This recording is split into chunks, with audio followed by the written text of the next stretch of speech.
And I just welcome in this session all the participants and the center coordinators. Due to some problem in internet, we could not connect you in time. But now also you may get somewhat a bit difficulty because we had connected through wireless connectivity only. First of all, just I want to ask that am I audible? Yes, yes. Okay, fine. So in this session, Dr. Lini Matthew, she is professor and head of electrical engineering department of our institute. So she will be taking the session on introduction to fuzzy logic, and her area is basically the fuzzy logic only. She is expert in various expertise in fuzzy logic and neural network. So she will be giving you the introduction and how to use in the real time applications. So I just welcome Dr. Lini Matthew to continue her session. Thank you, Dr. Maitri. I thank Dr. Maitri for giving me this opportunity to give you an introduction to fuzzy logic. We will see what is fuzzy logic and how we do about it, and we take a problem on fuzzy control and see how we solve a fuzzy control problem. Okay. When we go about fuzzy logic, the definition of fuzzy logic is it's a multi-valued logic that follows intermediate values to be defined between 0 and 1. Like, you know, whenever we talk of logic, we know about binary logic, where we have the two numbers 0 and 1. But when it comes to fuzzy logic or multi-valued logic, the values are between 0 and 1.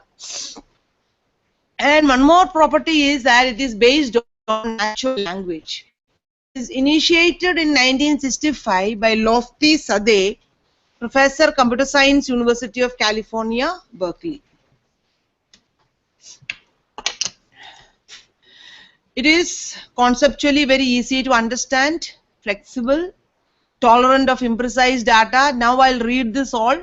As we go on learning it, you will understand that how these properties are related to it. Nonlinear functions of arbitrary complexity can be modeled. As you all know, any modeling which we do, we usually assume the nonlinearity to be linear, and then we model it. So here there is nothing of a mathematical modeling at all in fuzzy logic. We will see that. It is built on top of the experience of experts, and it can be blended with other conventional control techniques like PID control and all. See, so before starting with the logic, fuzzy logic has its roots in the theory of fuzzy sets.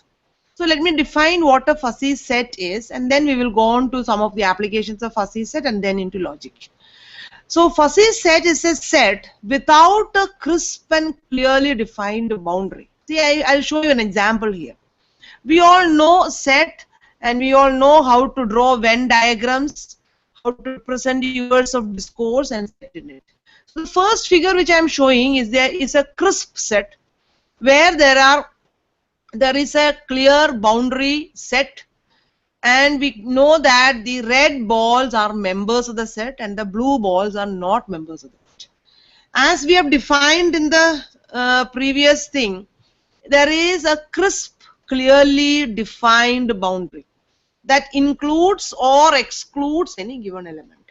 But when we see the fuzzy set, it does not have a clearly defined boundary. Some 3 red balls are members, 3 blue balls are non-members, but 1 blue ball and 1 red ball are partial members. So there is a partial membership here. See, as I have told you in the first slide, it is a multi-valued logic. So here also, the members will have a membership value 1, non-members have a membership value 0, and the partial members have membership value between 0 and 1. So we'll see how it is. See here there is an example, another example. A set of real numbers.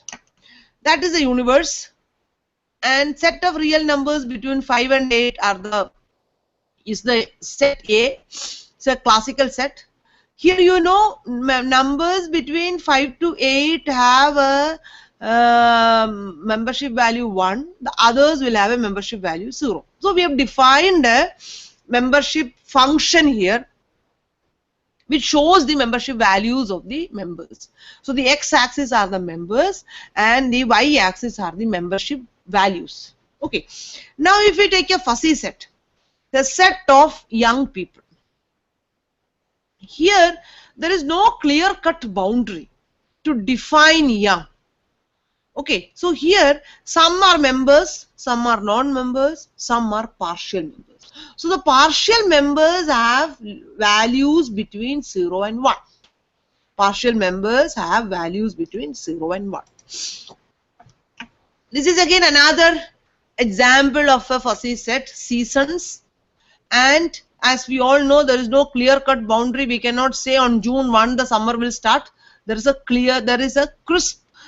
crisp boundary. It goes on changing. Okay. So here, now let me conclude what all we have seen. Membership function is a curve that defines how each point in the input space is mapped to a membership value or degree of membership. So the function is the curve is the function, and value are the degree of membership between 0 and 1, and is often designated by mu. So when we define mu AX is the membership function of the member X in the set A. If we have another set B, the membership value will be different. Membership value will be different. Now, as we defined in the previous slide, seasons is known as the linguistic variable, and spring, summer, fall, winter are known as linguistic terms. So usually a membership function will represent a linguistic variable, and the curves within it define the linguistic terms.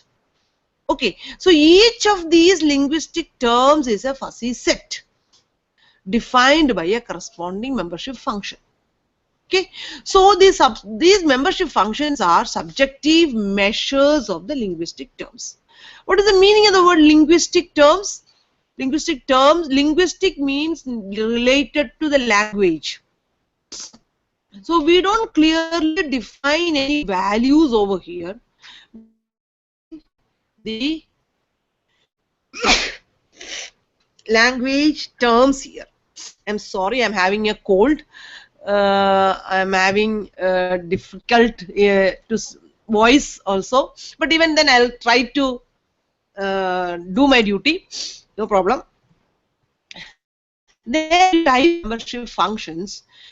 They are triangular in shape, trapezoidal, Gaussian, and bell. There are other shapes also.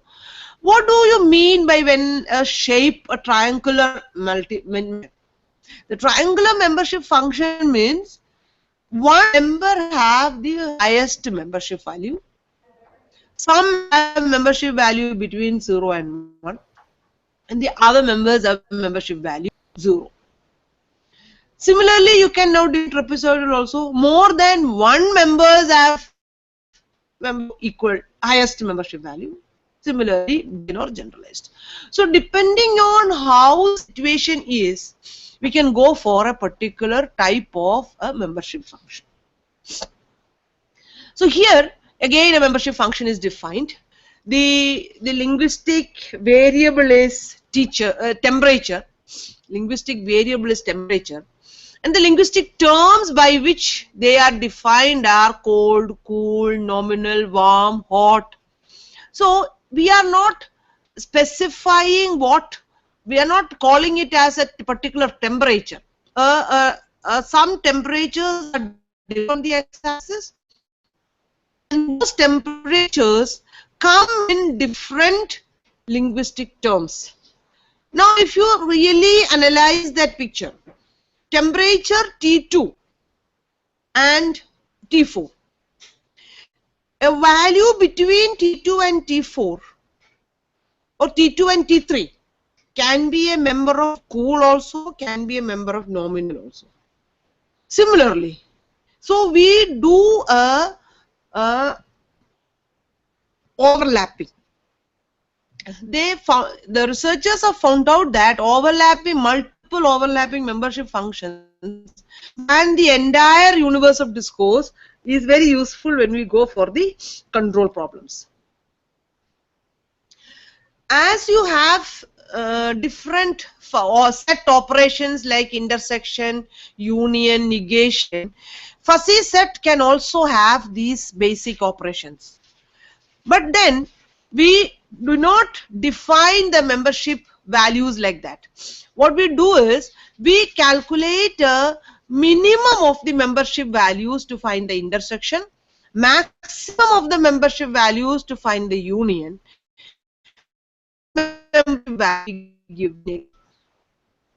minimum operator is used for intersection, maximum operator for union. Okay, see here. See, I'm taking an example. A fuzzy A is a fuzzy interval between 5 and 8. B be a fuzzy number about 4. And two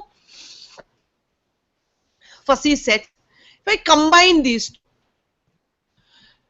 see, the union of these are the outer envelope. So to get the outer envelope, we take the maximum. Intersection is the inner area. So to the inner envelope, we take the minimum operator. Okay, so that is why we call it as the minimum operator for section and maximum operator for union.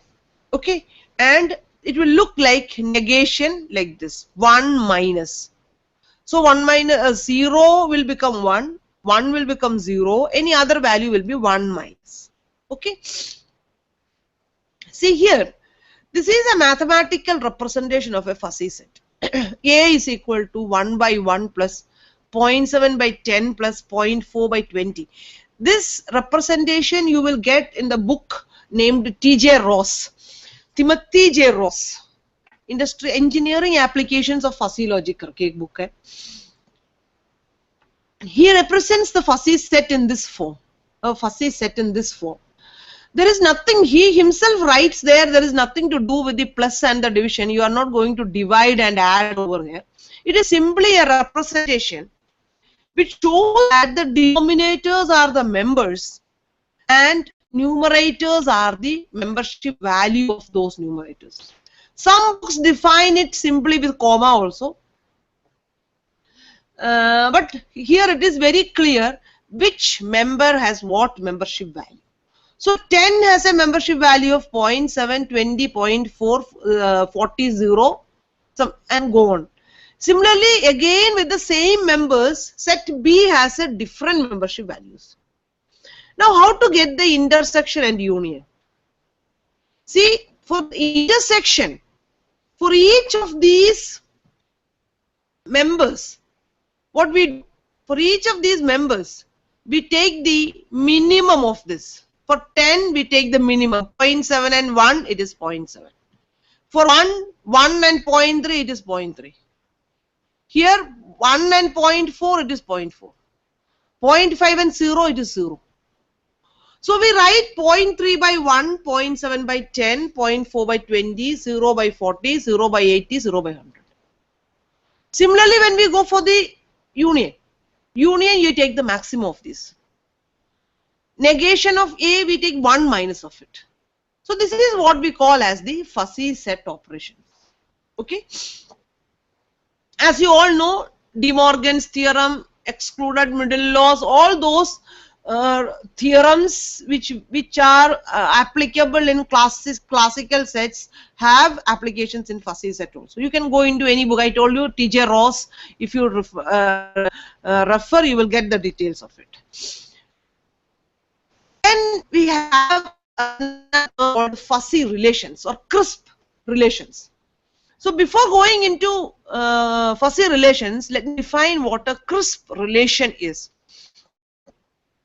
The word is very familiar to us. We know husband, wife, son, daughter, uncle, okay, mother, father. One has different types of relations. A crisp relation means you have a relation or you don't have a relation. 0 or 1. Okay. So here there is a relation between two sets. The figure shows you 1, 2, 3, 4, A, B and C. The figure is known as a sagittal diagram, where it clearly draws the relations. So from here you can see that 1 is having a relation with A, 2 with C, 3 with B, 4 with C. And the same thing you can write as a relation R is equal to 1 comma A, 2 comma C, 3 comma B, 4 comma C, like that also. Or as a relation matrix. So because 1 and A has a relation, we are writing there 1, and there are no relation means we write 0. So this is a crisp relation. But when it comes to fuzzy relations, we have multi-valued logic with all those relations. That is a human way. We don't have means one relation 1 or 0 types. No. With some we have less relations. We go with some we go very often. With some we stay together. So the relation can be defined by a multi-valued logic, a graded value, 0 to 1 value. So here, how will we find a relation between two fuzzy sets? In this slide, I have defined two fuzzy sets. The members are x1, x2, x3, y1, y2, and each have a relation. Now the relation is defined by a Cartesian product equation here. Mu A Cartesian B x y is equal to minimum of mu ax comma mu by. Now what we do? We want to find a relation between x1. What we do? We take the membership values 0.2 and 0.3. We find the minimum 0.2.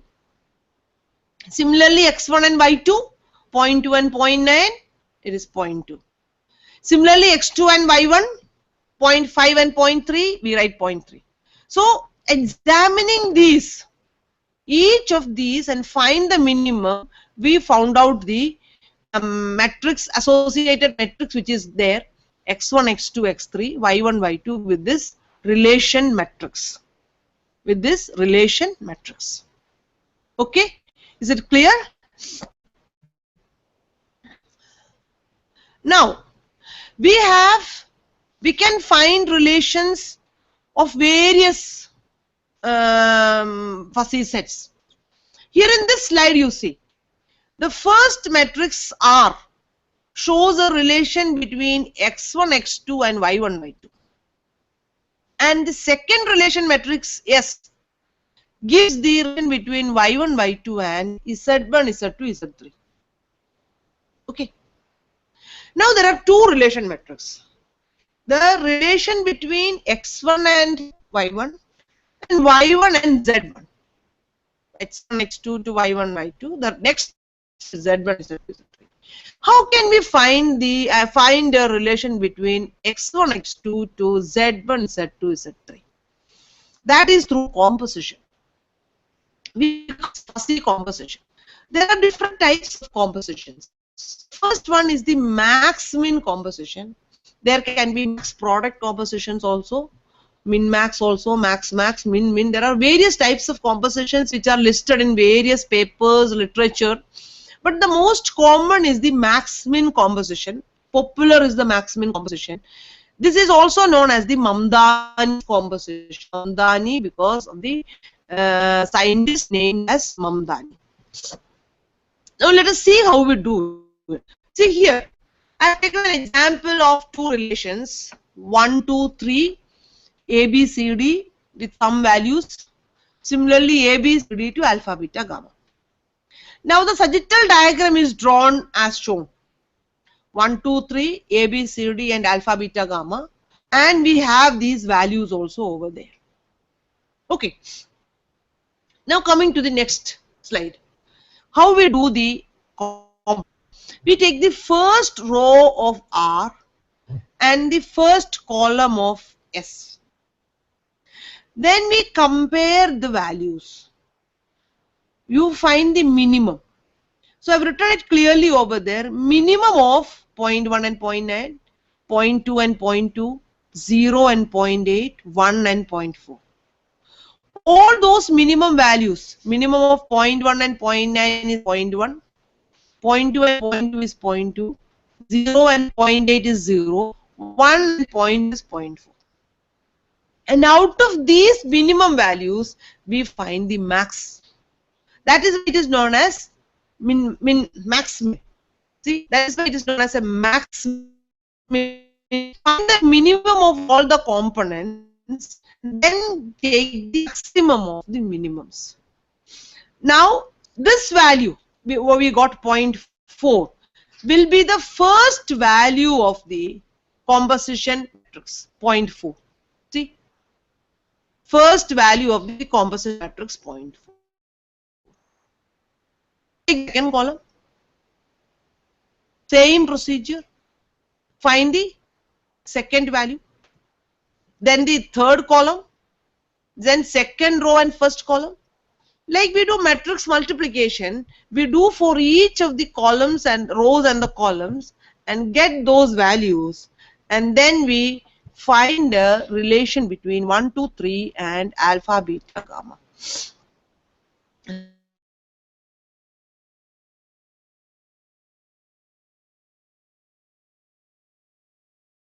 This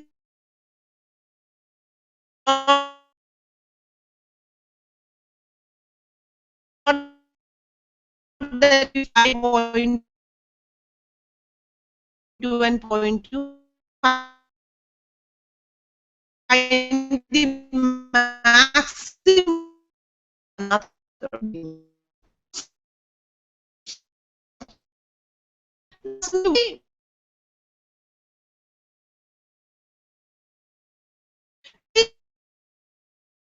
Process.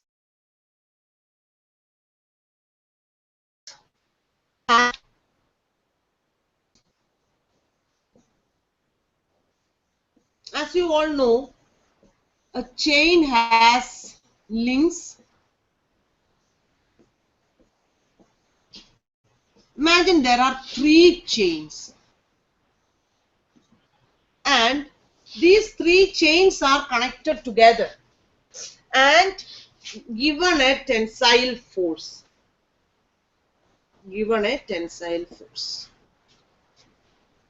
Now, as you give the tensile force,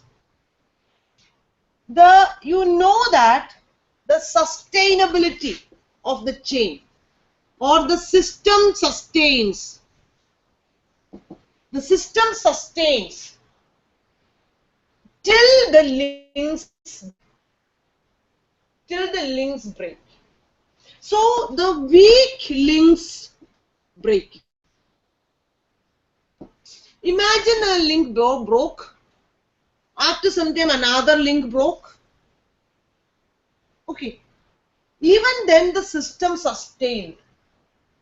That means these are the weak links, and the link which is maintaining the system is the strongest of the weak. Strongest of the weak links. The link which sustains the system is the strongest of the weak. That means the max-min composition can easily be used in almost all engineering applications. Okay, so that is why Mamdani's composition is very popular. There are other compositions also. You go into literature, get into books, but this is a very good composition. Now we'll go into logic and fuzzy systems. See, I told you, logic, when we talk, is a small part of the human capacity to reason. It is the science of reasoning. And the human beings are really different from animals just because of this capability. So we humans have, in a way, we quantitatively develop a reasoning process. Okay, as we learn from class 1 to all or throughout our education process, we are trained and what to say, they are made to reason and find the logic. And many a time it is replicated and manipulated with mathematical precepts also. Test, reason test, logic test, these are all very common throughout our education process. Okay, so here we are going for a study of truth in logical propositions. Okay, so now we'll come to this fuzzy logic part of it. See, in classical logic, the truth is binary, true or false. See, working with microprocessors and microcontrollers and having this binary language so much inculcated into our brains, nowadays we also start thinking in Boolean terms, say yes or no. Okay, or whether it is true or false. But human thinking was always beyond that. We always had values between 0 and 1. Okay, we have adjectives like very, small, fairly, so. We don't have explanations other than that. So our thinking was always partial and approximate. If I ask you what is the temperature today, you may not give me a number like 38.3 degrees Celsius. But then you always say, oh, it's very hot, ma'am. I cannot stand. Oh, say, oh, it's very, very hot. So those adjective representations become a part of our life. So now human thinking is like that only. So whenever we have to define a artificial intelligent set thinking, we have to define those. So here, let us see what classical logic is, what fuzzy logic is. Okay. Now, if I define in classical logic a simple proposition which I give as a declarative statement. It's a collection of elements and the truth values are true or false. The proposition is true or the proposition is false. That is classical logic or Boolean logic or binary logic. So we usually define it as truth of the proposition, TP. So if TP is 1, it is true. If TP is 0, it is false. This is what we consider for a classical logic. So let us see, classical logic compound propositions are always true irrespective of the truth values. So if they are always true, they are otherwise known as tautologies. Then we have found proposition, combination of various propositions, and we find whether those compound propositions are true or false. So to find, there are some schemes which can find out whether the tautologies are formulae that are.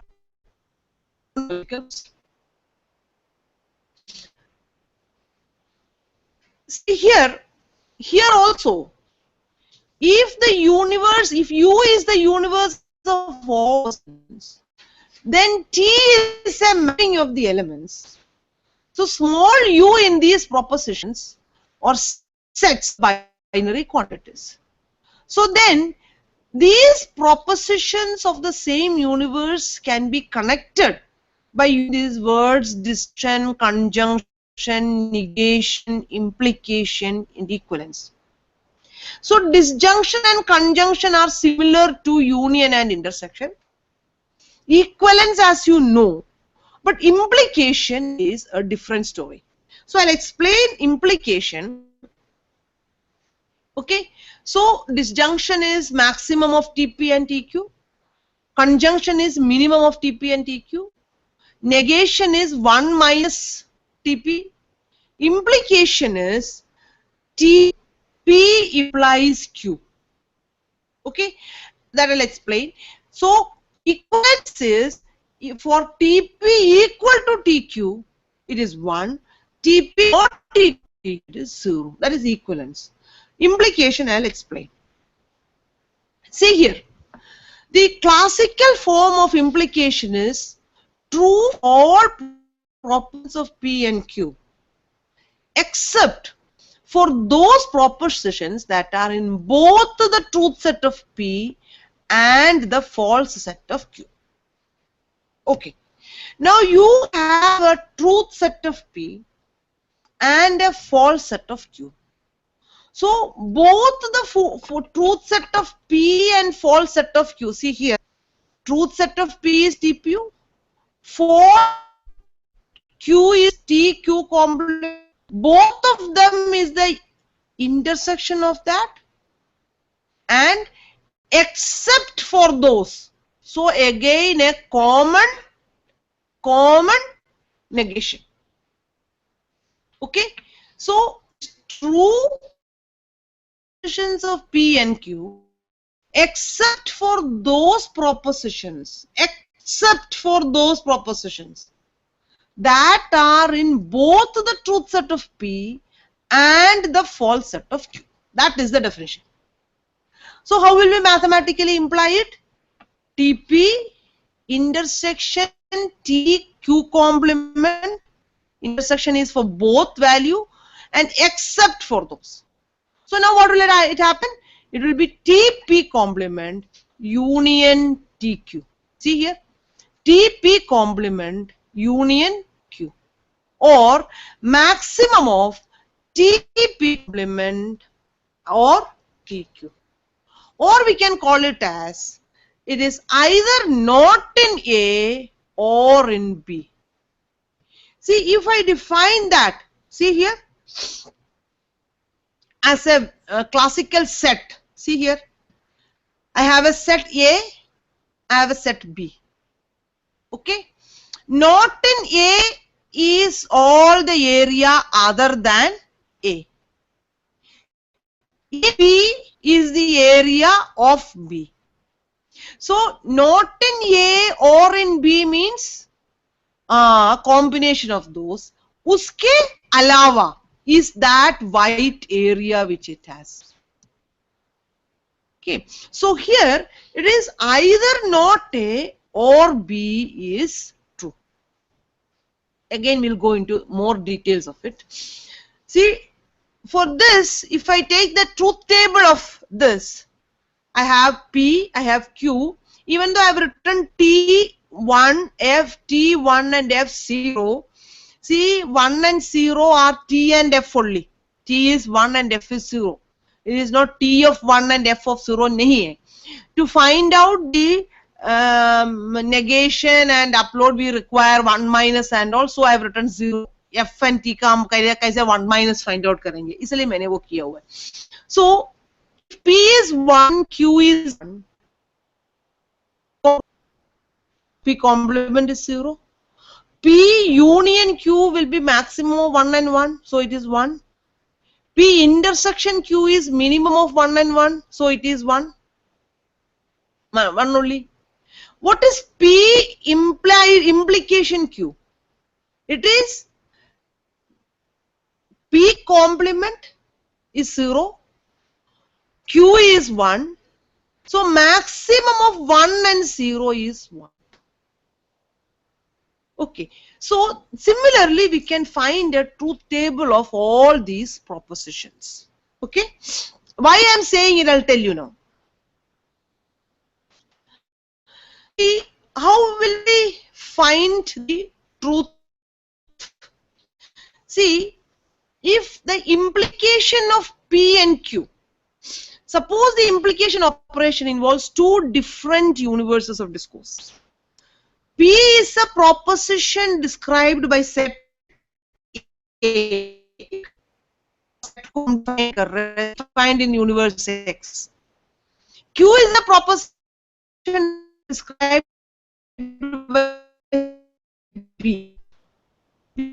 We have each of these set is a proposition now. P and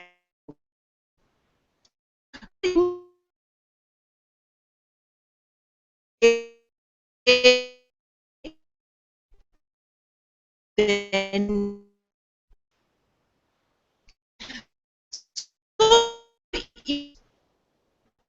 can be defined as a relation matrix like this.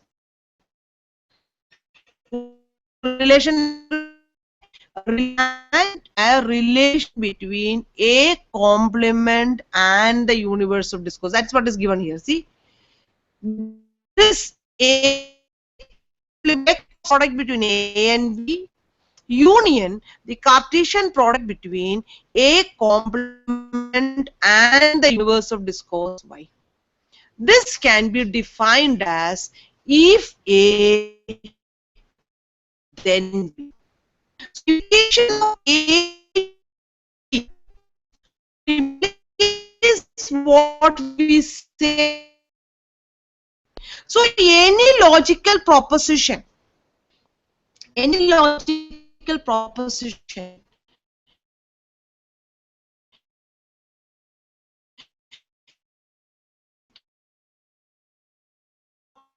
perception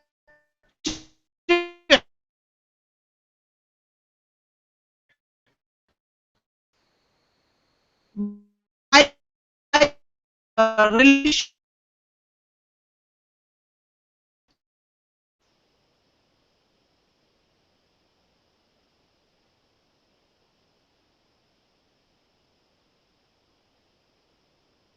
down the last slide, A cross B union, A complement cross C. Okay, so here the in a classical logic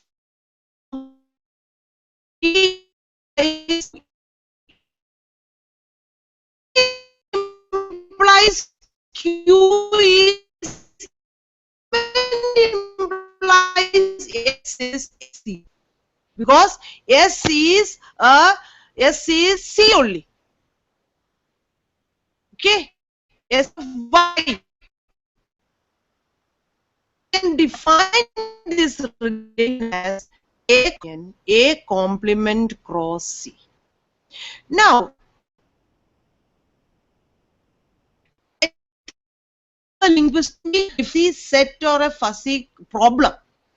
I told you we do not go for the mathematical model. We define the whole problem in terms if then else rules. And if then defined as mathematical propositions or relations or set theoretic equivalent forms like this: A cross B union, A complement cross C.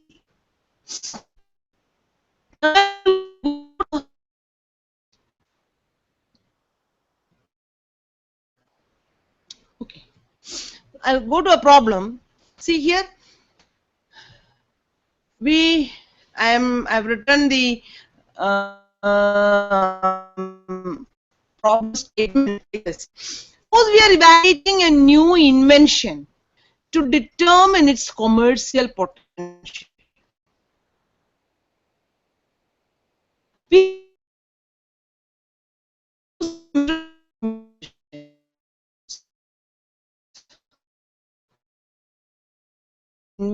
inventions commerce. So truly, whenever we do that, we feel of the related to the market size of the invention. So here we are going to define these market sizes and the in uniqueness in different scales. So the novelty universe of unique is defined by X 2, 3, 4. Okay. So 1, 2, 3, 4 means 1 is the highest, first quality. Second is second. Third is third mark, third price. Third level. So call it as universe of the scaled market sizes 1, 2, 3, 4, 5, 6. The best market is for 1, second best market, third best market. Okay. Now here, a new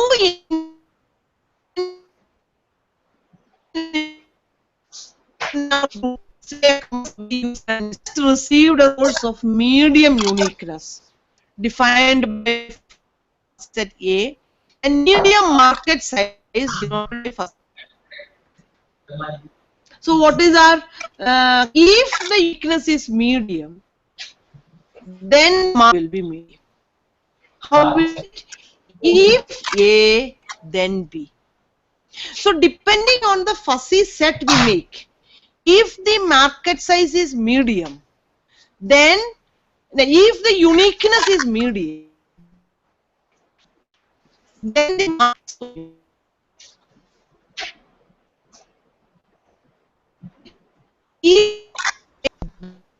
Okay. Now let us see what A and B are mathematically represented as. See, 9.6 by 2, 1 by 3, 0.2 by 4. It is a medium uniqueness. 1 is the best value. 3 में 1 मिला हुआ है. Similarly, medium market size, उसमें भी 3 में 1 मिला हुआ है, 0.2 0.2 में 0.4 मिला हुआ है, 4 में 0.8 है. Okay, and we are going to calculate if A then B. If A then B. How will we do it? R is equal to A cross B union A complement cross Y. How will we find the relation? We are going to find the relation between 1, 2, 3, 4 and 1, 2, 3, 4, 5, 6. ये हमारा universe है. ये हमारा universe है. So हमने जैसे हमने product किया है. Let me go back to that slide, whether I don't know whether you remember. Relations wala slide. Okay, from the fuzzy sets we define the relation. So each of it, x1 y1 minimum value, x1 y2 minimum value, x2 minimum value. Similarly here also you do a Cartesian product, minimums of all these values. Okay, so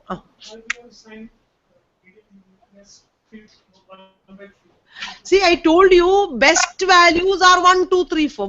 1 is the best value, 2 is the second best, third is the third best. So medium uniqueness means 3 में ज़्यादा value मिलेगा. 3 is the medium number, na? Okay, 4 is the lower number, not very unique. So we have 1, 2, 3, 4 को we have some unique values. Uniqueness में define किया हुआ हमने. Similarly, 1, 2, 3, 4, 5, 6 is the market size. 1 is the best market. So 3 is the medium types of market. So we gave the number 3 में 1 दिया.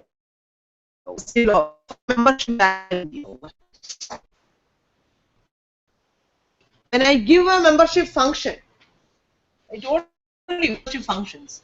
1, 2, 3, 4. These are the members. So 3 में 1 है. 2 में क्या 0.6 है. So you will have 4 में 0 है. So you have something like that. Okay.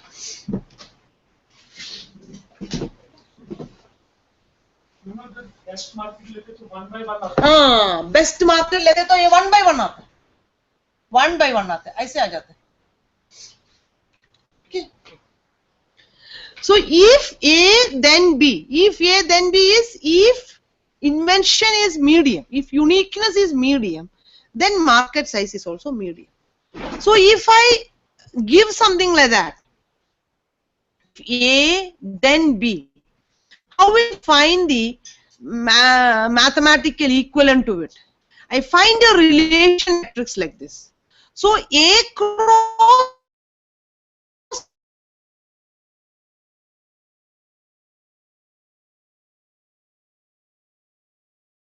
B, it is 0.3 and 0.2 by 4. Similarly, 0 by 1, 0.4 by 2, 1 by 3, 0.8 by 4, 0.3 by 5 and 0 by 6. उसको लेके हम जैसे एक एक कर 1 and 1, 1 and 2, 0 आ जाएगा, first row 0 है, first column 0 है, so I got a value like this. A cross B मिला है.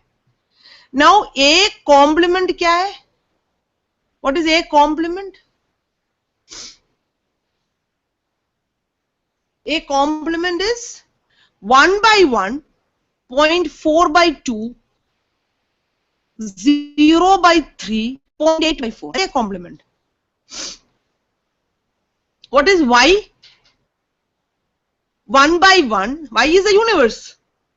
1 by 1, 1 by 2, 1 by 3, 1 by 4, 1 by 4, 1 by 5, 1 by 6. That is Y. Now A complement cross Y.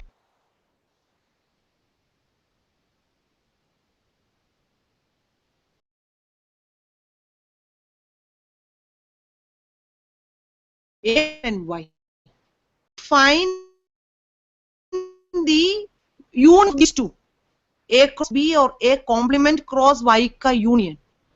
So we'll get the lower values, R value, relationship values.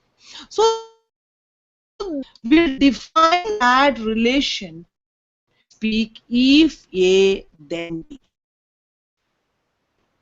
Okay, or if A then B else C, then we find A cross B union A cross C.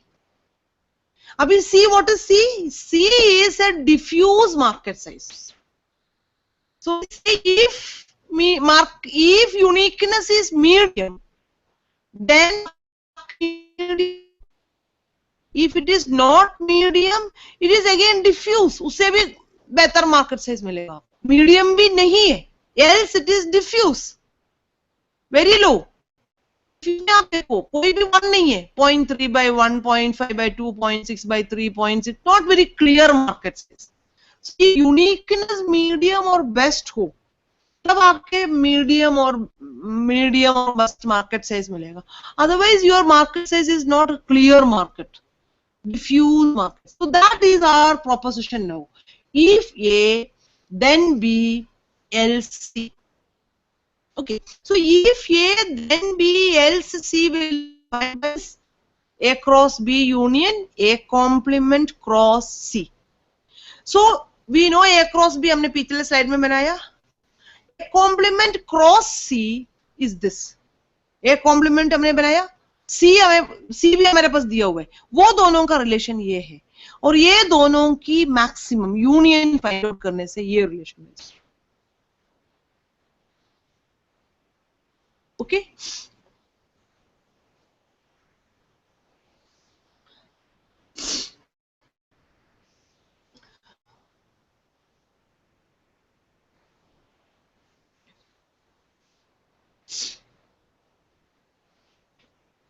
okay. Similarly, I told you fussy control is actually a logical reasoning part of it. That's why we known it as fussy logic. Now we can have one more reasoning. It is known as approximate reasoning. If A then B, okay, if X is A then Y is B. So the rule is expressed in a conventional form like that. We call it as an antecedent consequent form. X is A is the antecedent, Y is B is the consequent. Now we introduce a new antecedent A dash. If X is A, then Y is B. If X is A dash, then Y is B dash. How will you find out that? previous story only. I have A as medium uniqueness. Now you may have an idea, ये best uniqueness का क्या value मिलेगा? If I change the A to A dash, then I have to get a B dash. B dash value क्या मिलेगा? Approximate degrees. So for that is what is known as, if we introduce a new antecedent A dash, we consider the following rule as, if X is A dash, then Y is B dash. How will we find the B dash? By means of the composition. अभी तक तो मैंने relation किया था. अभी composition से क्या मिलेगा? We get that A dash composition R, जो पीछे हमने R find out किया है ना, if X is A then Y is B से हमने जो R find out किया, वो R के साथ हम A dash को रख के एक composition करोगे, you will get B dash. Composition कैसे करते हैं? Maximum composition. I've already explained to you all those. See here.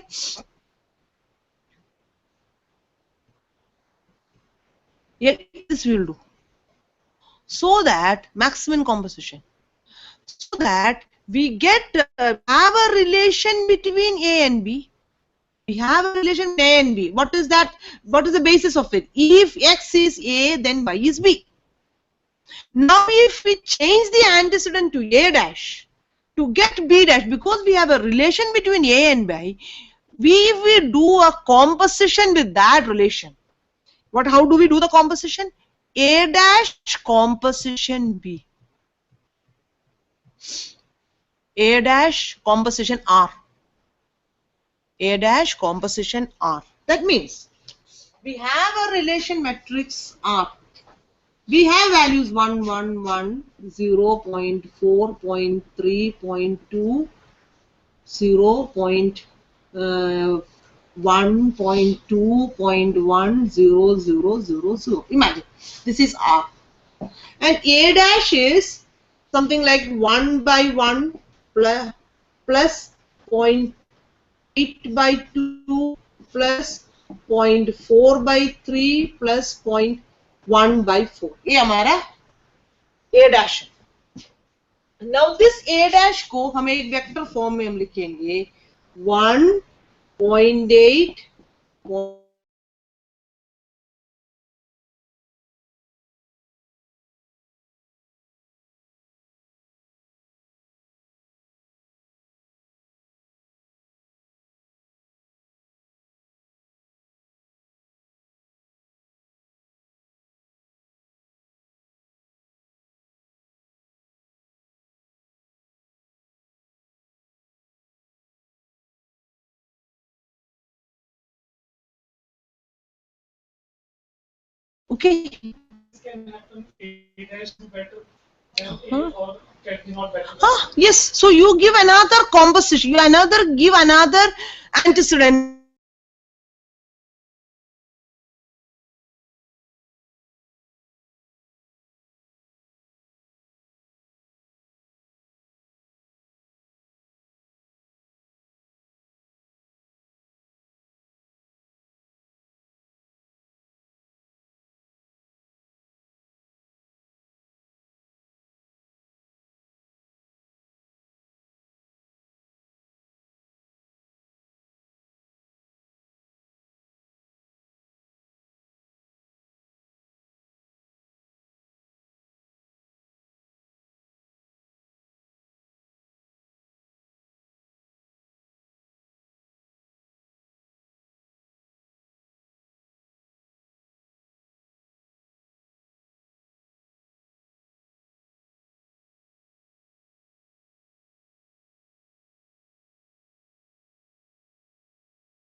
programs, then you go like this.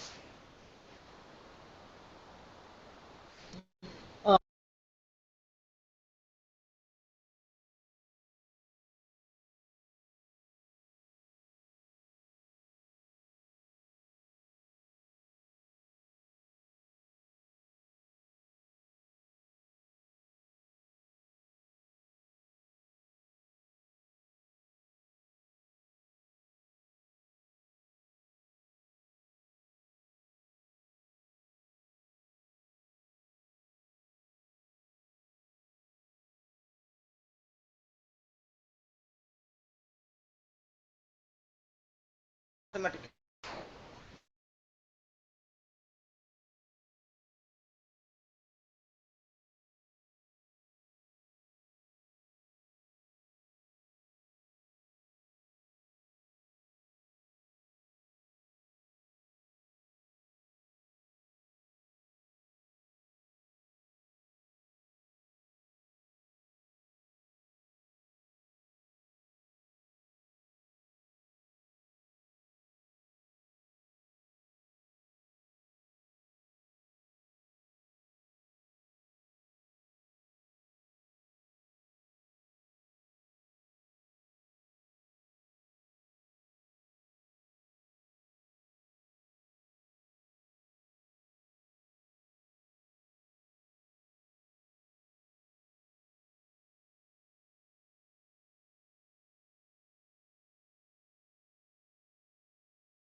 To you, I don't know.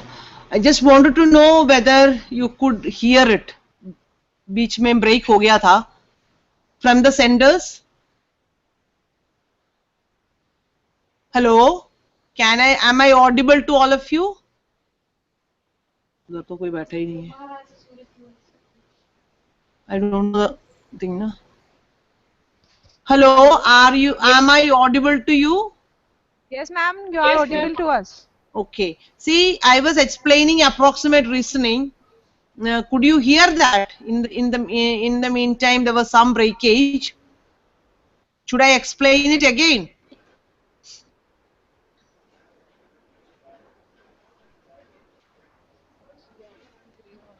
कोई बैठा ही नहीं है. बैठा है. Should I explain it again or should I continue? No, ma'am. Okay. Let me continue. Yes, ma'am. Yes. Okay, so what I have said in approximate reasoning is that if we have a rule based format, if x is a then y is b, then a new antecedent, if it is introduced as a dash, the new consequent dash can be found out by means of the fussy composition to a dash composition r. Maximum composition will be used here. Maximum composition will be used. Now I'll take an example of a fussy rule-based control, fussy controlled machine. How will we go about the fussy control, or how will fussy logic controller? There are three parts in it. One is the fussification of the inputs and the outputs. That means you make the membership functions graphically describe the situation. Then we have a rule-based form, making a rule base and applying the fussy rules, and then finding the defussification. Okay, here fussification is the process of making a crisp quantity fussy by characterizing the fussiness by means of a membership function. You know fussiness, you know fuzzy set, you know membership functions. I have already explained all this. So these membership functions, there are various procedures in building up these membership functions. The usual common method is the intuition. Intuition method is like how you feel, how the expert feel about it. What can be the linguistic terms you use for the different parameters and how those membership functions overlap, whether the membership functions can be triangular, can be trapezoidal, Gaussian or any other types. All this can be defined by the expert or the person who is designing, or the person who is designing can take the help of a person who is actually working on the system. But then there are other methods also. To build up the membership functions, we can use neural network. You have been attending this course on neural network only. So various types of neural network architectures have been explained to you. We can use the you can use genetic algorithm and optimize values so that the membership functions can be made. There are some inference method, reasoning method, so different methods can be employed for making these membership functions. For a simple problem, we do by the method of intuition. Similarly, there are different methods of defussification also to get the crisp output value from the fuzzy process output. The common method is the centroid method or the center of gravity method, which finds out the center of gravity of the logical union of the fuzzy sets and finding out the crisp value out of it. Okay, there are various methods defined in various literature, and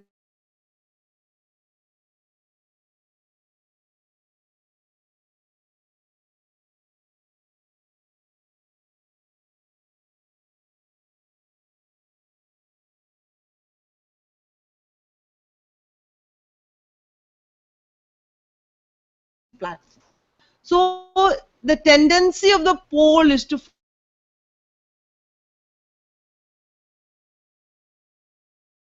find the velocity by which the pole is falling, and the speed by which the platform is moving. Platform, that is the output. We can balance the pole straight on the platform.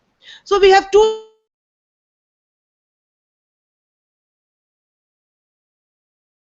So to first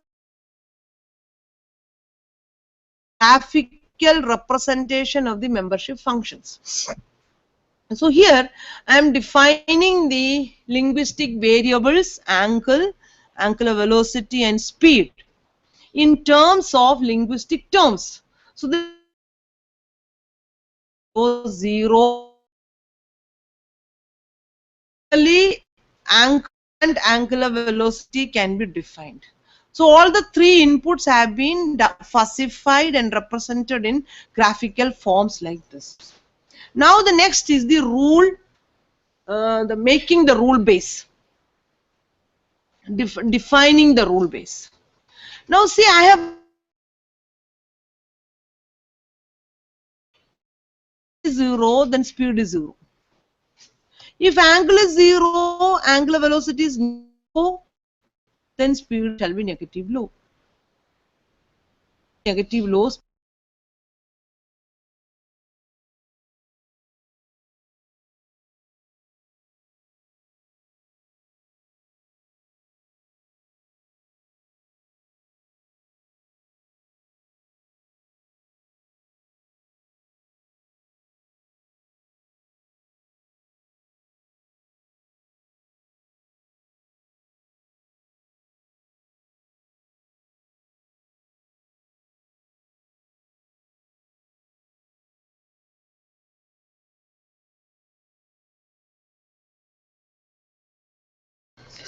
कौन sir को देखो विनय वडेरा को बोल के एक paper लिख के मुझे भेजो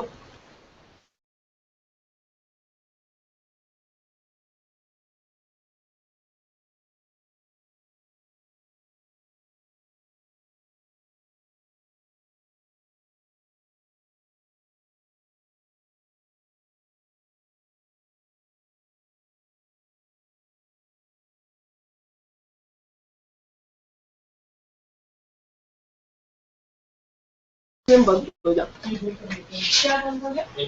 वाईफाई अभी चल पड़ा मुझे लगता है चल पड़ता है बीच में इंटरनेट देख रहा था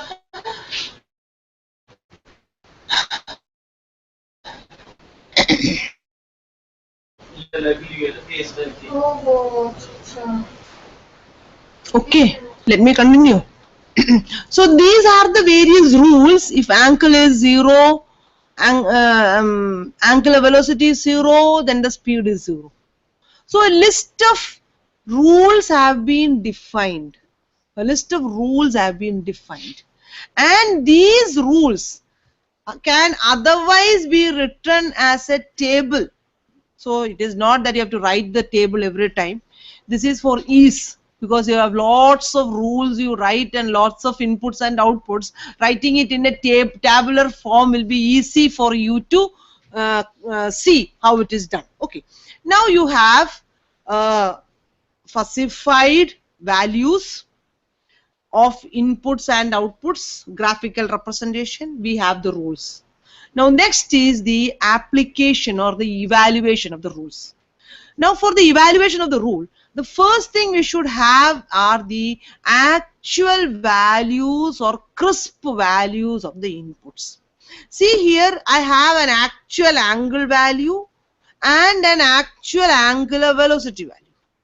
This actual angle value is intersecting these linguistic terms at two different points. Okay, at 0 and at positive low. Similarly, here it is at 0 and at negative low. Now, the rules which are related to these linguistic terms will be evaluated. 0, positive low, 0 and negative low. What are those rules?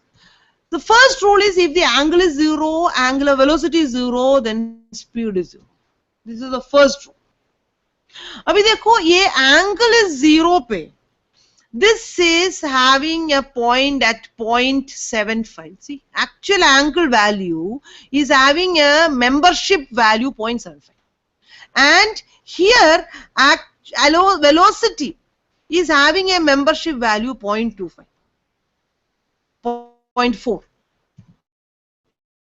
So if angular velocity is 0, then speed is 0. So what is the membership value of speed now?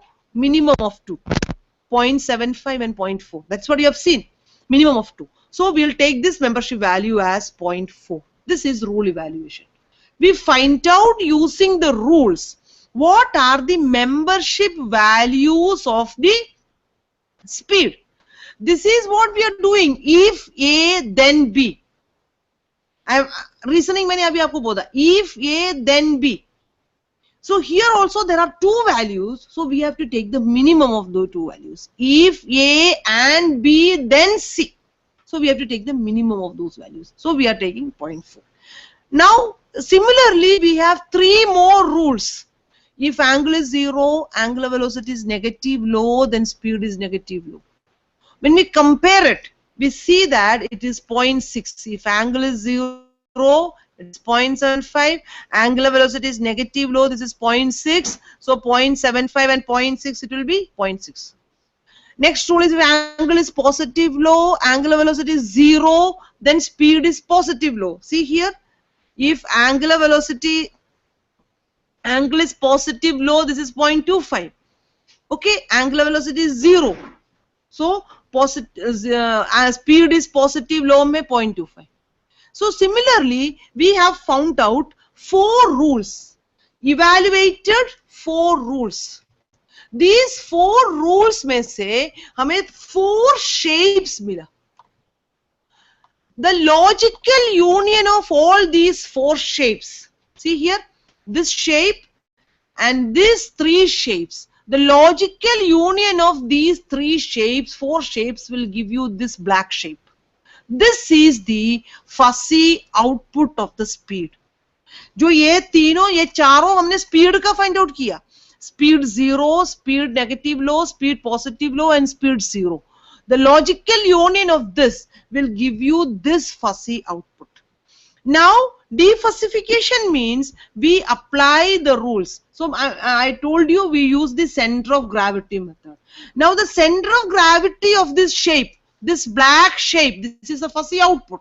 Center of gravity of this fuzzy shape is this red point, and the speed corresponding to this center of gravity point, this is the output speed. Okay, so this process, there are various types of defalsification methods, maximum membership method, center of sums method, centroid method. So we are using a center of gravity method. So ये center of gravity calculate करने का भी mathematics है. So we use those mathematical equations. So if you are using MATLAB GUI for fuzzy toolbox, on to the fuzzy, you have the see, this is the fuzzy logic toolbox of MATLAB. Let me explain this also. This is the logic toolbox of MATLAB. When you write fuzzy, F-U-Z-Z-Y, onto the double arrow prompt of MATLAB, these editors will open. FIS editors, membership function editors, rule editors, rule viewers, and we will be able to define the inputs, define the membership functions, and define the rules and rule viewers, and from the rule viewer you will be able to get the output. Okay, any questions? Any questions?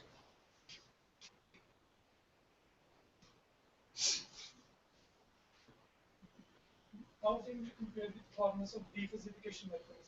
Which method is better? See, we have done calculation with some values. You can find out that many a time you get similar values, but then with centroid method is the best method. Centroid method से आपको हर बारी very accurate values मिलता है. I think this, I told you this T.J. Ross की book में all these methods are clearly explained. So if you do the mathematical, some are very easy methods. This max, Performance can vary. this max membership is which is having the maximum membership. Okay, weighted average is you give the weights of at the end points a plus b by 2, something like that. Okay, mean max membership is like what are all the maximum memberships. See here on this patch, what are the maximum membership values? 0.6, 0.4 and इसका एक mean find out करो. एक mean point कहाँ पर है उसका कर, इसका तो 0 ही मिलेगा आपको, इतना कुछ values मिलेगा नहीं ये का. So I said it depends on the shapes. So अच्छे ऐसे कोई shape का mean max membership से आपको इतना अच्छा values नहीं मिलेगा. So centroid method से you will get various, you will really get accurate values. So that you can try doing it also. आप है ना उसी में ही MATLAB की फसी लॉजिक टूल बॉक्स में ही फसिफिकेशन मेथड्स को चेंज, डिफसिफिकेशन मेथड्स को चेंज करके आंसर्स को देखो, you will find it. Okay, any more questions from the centres?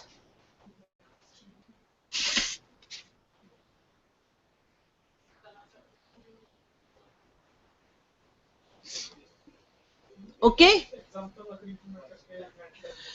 इसके अंदर MATLAB है क्या?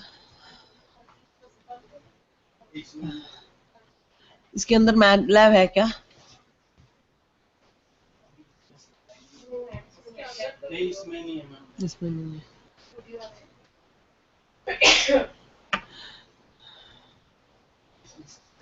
आई कैन गिव यू, उसमें वो 5 मिनट का एक बार मिल लेना मेरे को. वही मैडम का रूम, मैडम का सीट का नीचे वाले फर्स्ट फ्लोर में, जो मेज़ानाइन फ्लोर में जहाँ पे प्रोफेसर्स बैठते हैं ना, उधर साइड में बैठती हूँ मैं दिखा दूंगी. फसी इम्प्लीमेंट करके इसको करने में कोई इतना बड़ा वो नहीं है, सिंपल है. हाँ, तो image processing I don't know, I am an electrical engineer, she can ask her, but then how fuzzy is implemented I can tell you. Fuzzy control हाँ, then you will find out. वो fuzzy का implementation मैं आपको बताऊंगी, FIS editor कैसे बनाना है, Uh, 11:45 बुला ले मैम बस अनाउंस कर देते हैं आप करो. हम इसको मिनिमाइज कर दें. ये Google Hangouts को. All the remote center, now it is 11:30. You are kindly requested to be again on your seat at 11:45. Dr. H.K. Sardana from CSIO Chandigarh. He will be delivering this expert lecture on areas of neural network. Too much. 44.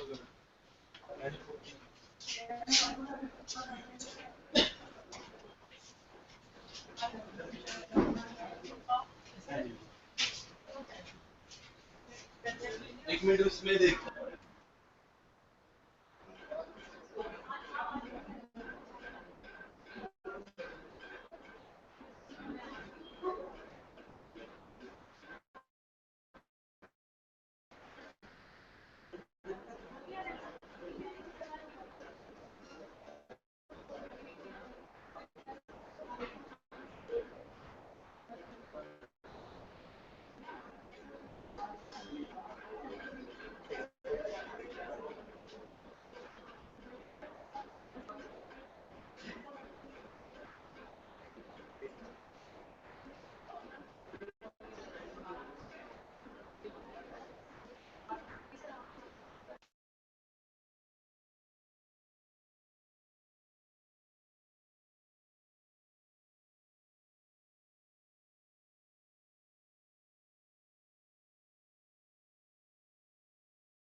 And again, I am welcoming in this session that attribute extraction and artificial neural network applications. As I have told you, this session will be taken by Dr. H.K. Sardana from CSIO Chandigarh.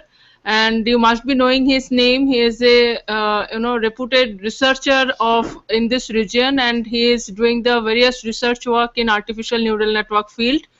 And I'm sure that you will be very beneficial from this session. I welcome you, sir, and NITTTRCHD Chandigarh. Kindly you take this session. This is for you. Thank you, sir.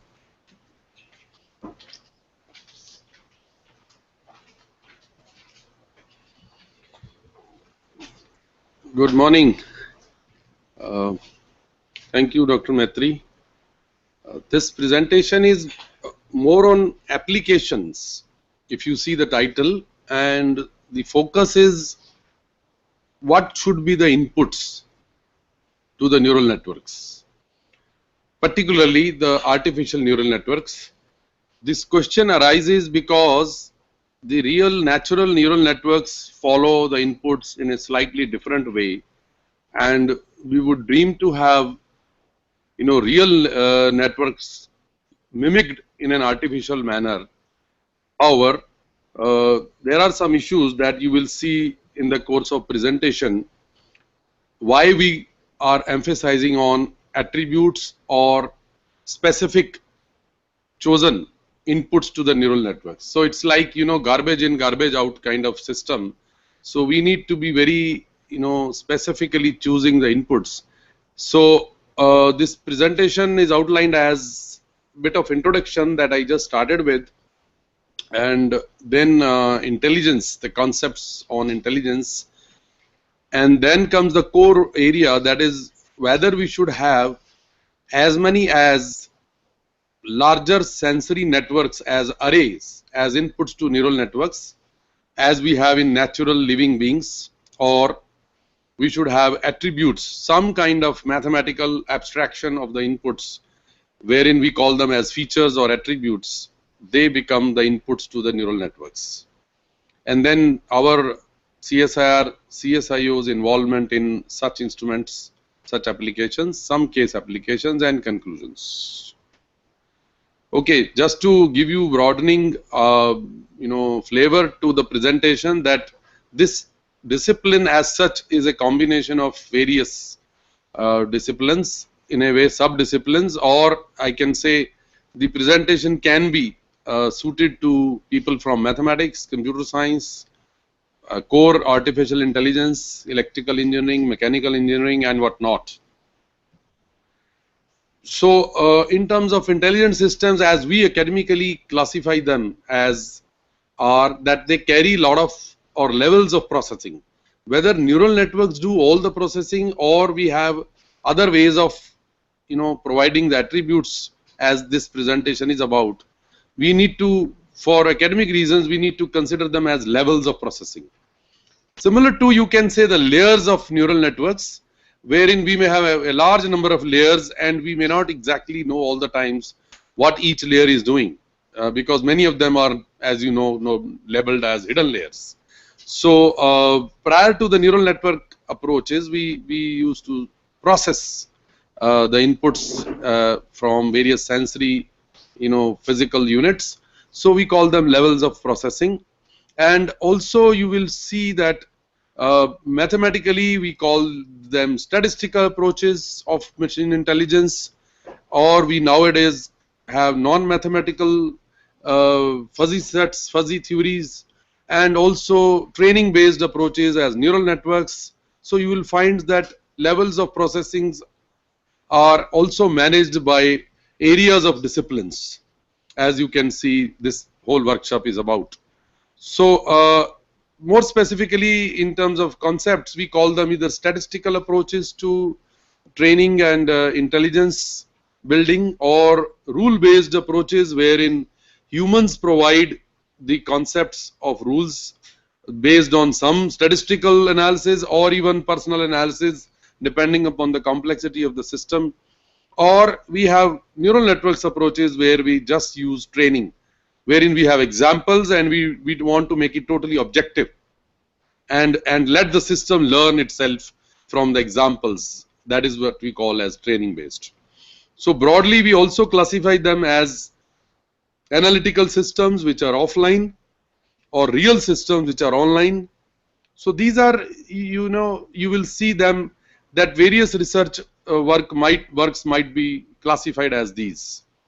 And practically from engineering point of view, particularly you can say electrical engineering, electronics engineering or computer science point of view, the applications broadly cover, and I invite you to consider something that you find missing in it.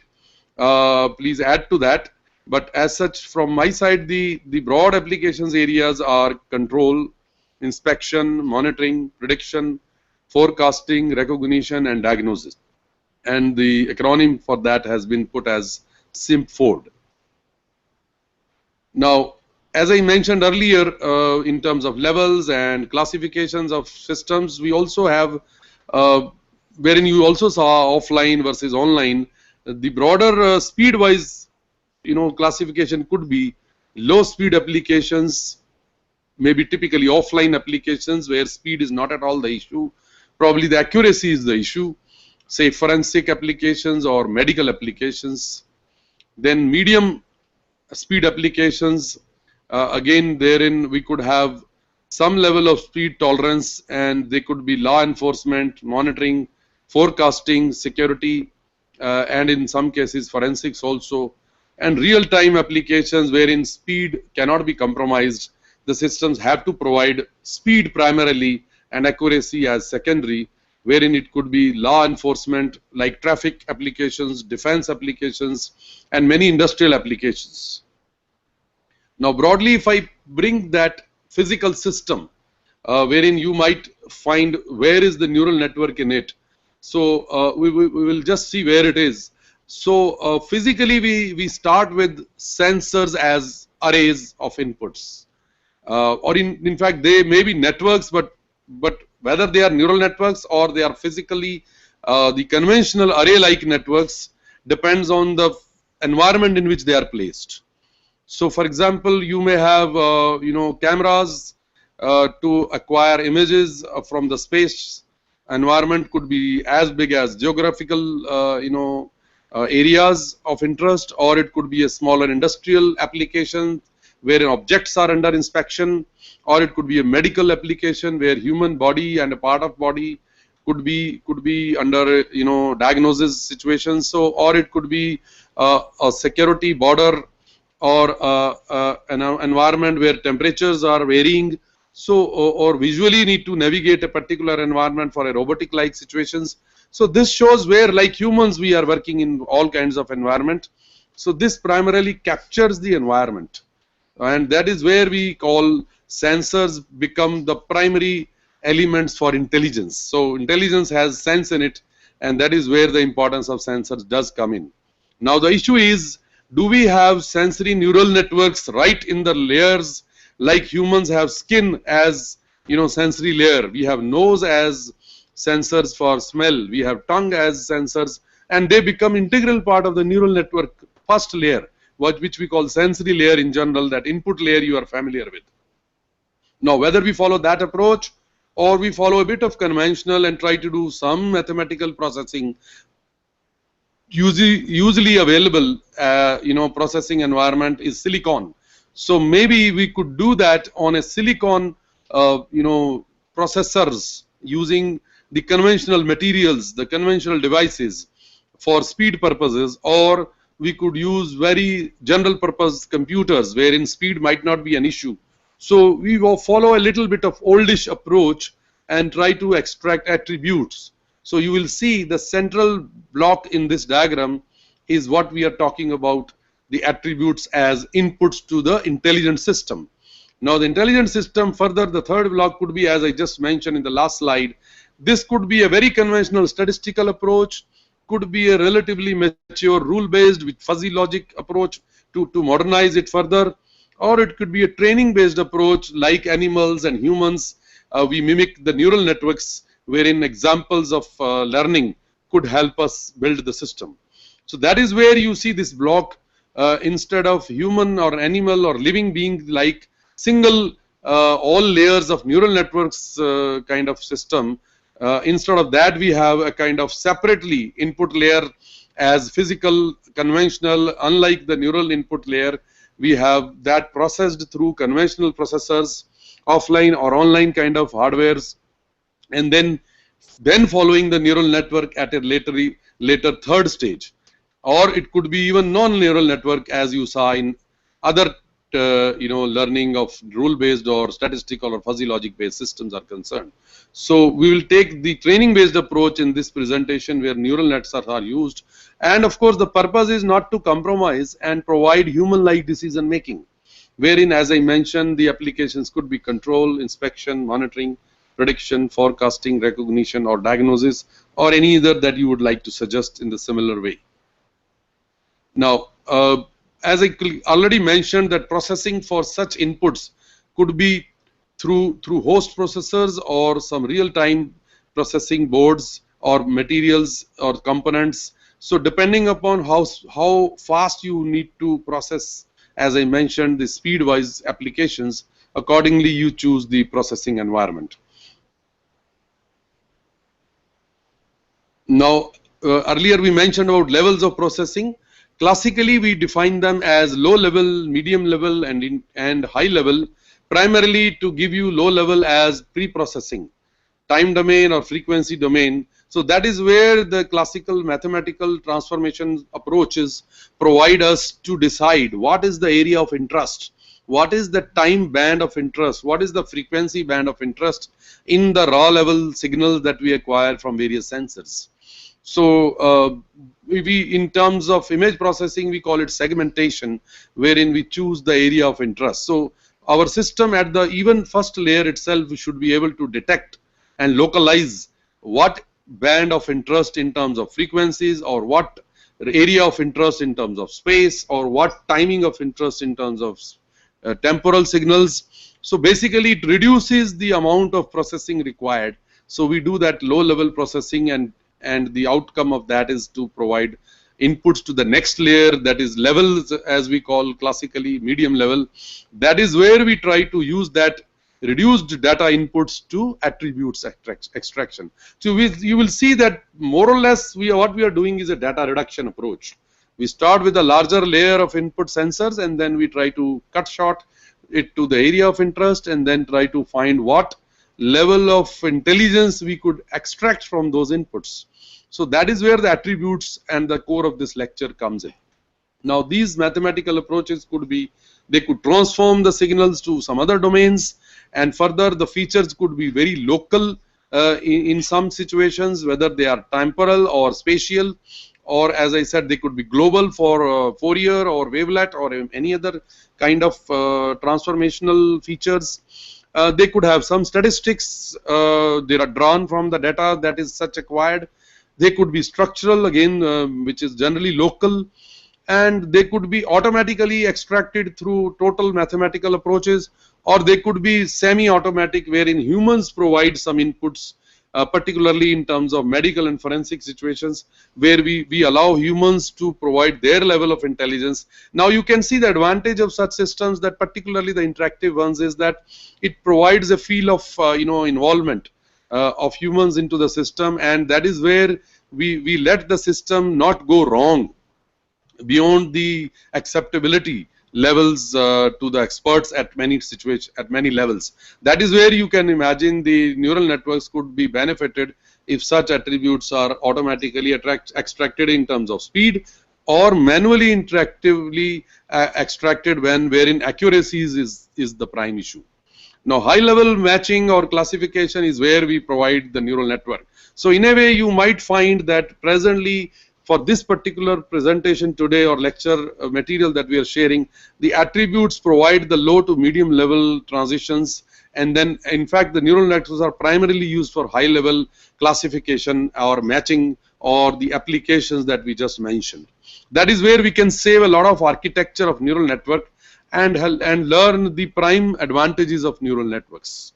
So that is the present state. Of course, as the materials for electronics processing come up, emerge, and provide us, more and more processing power.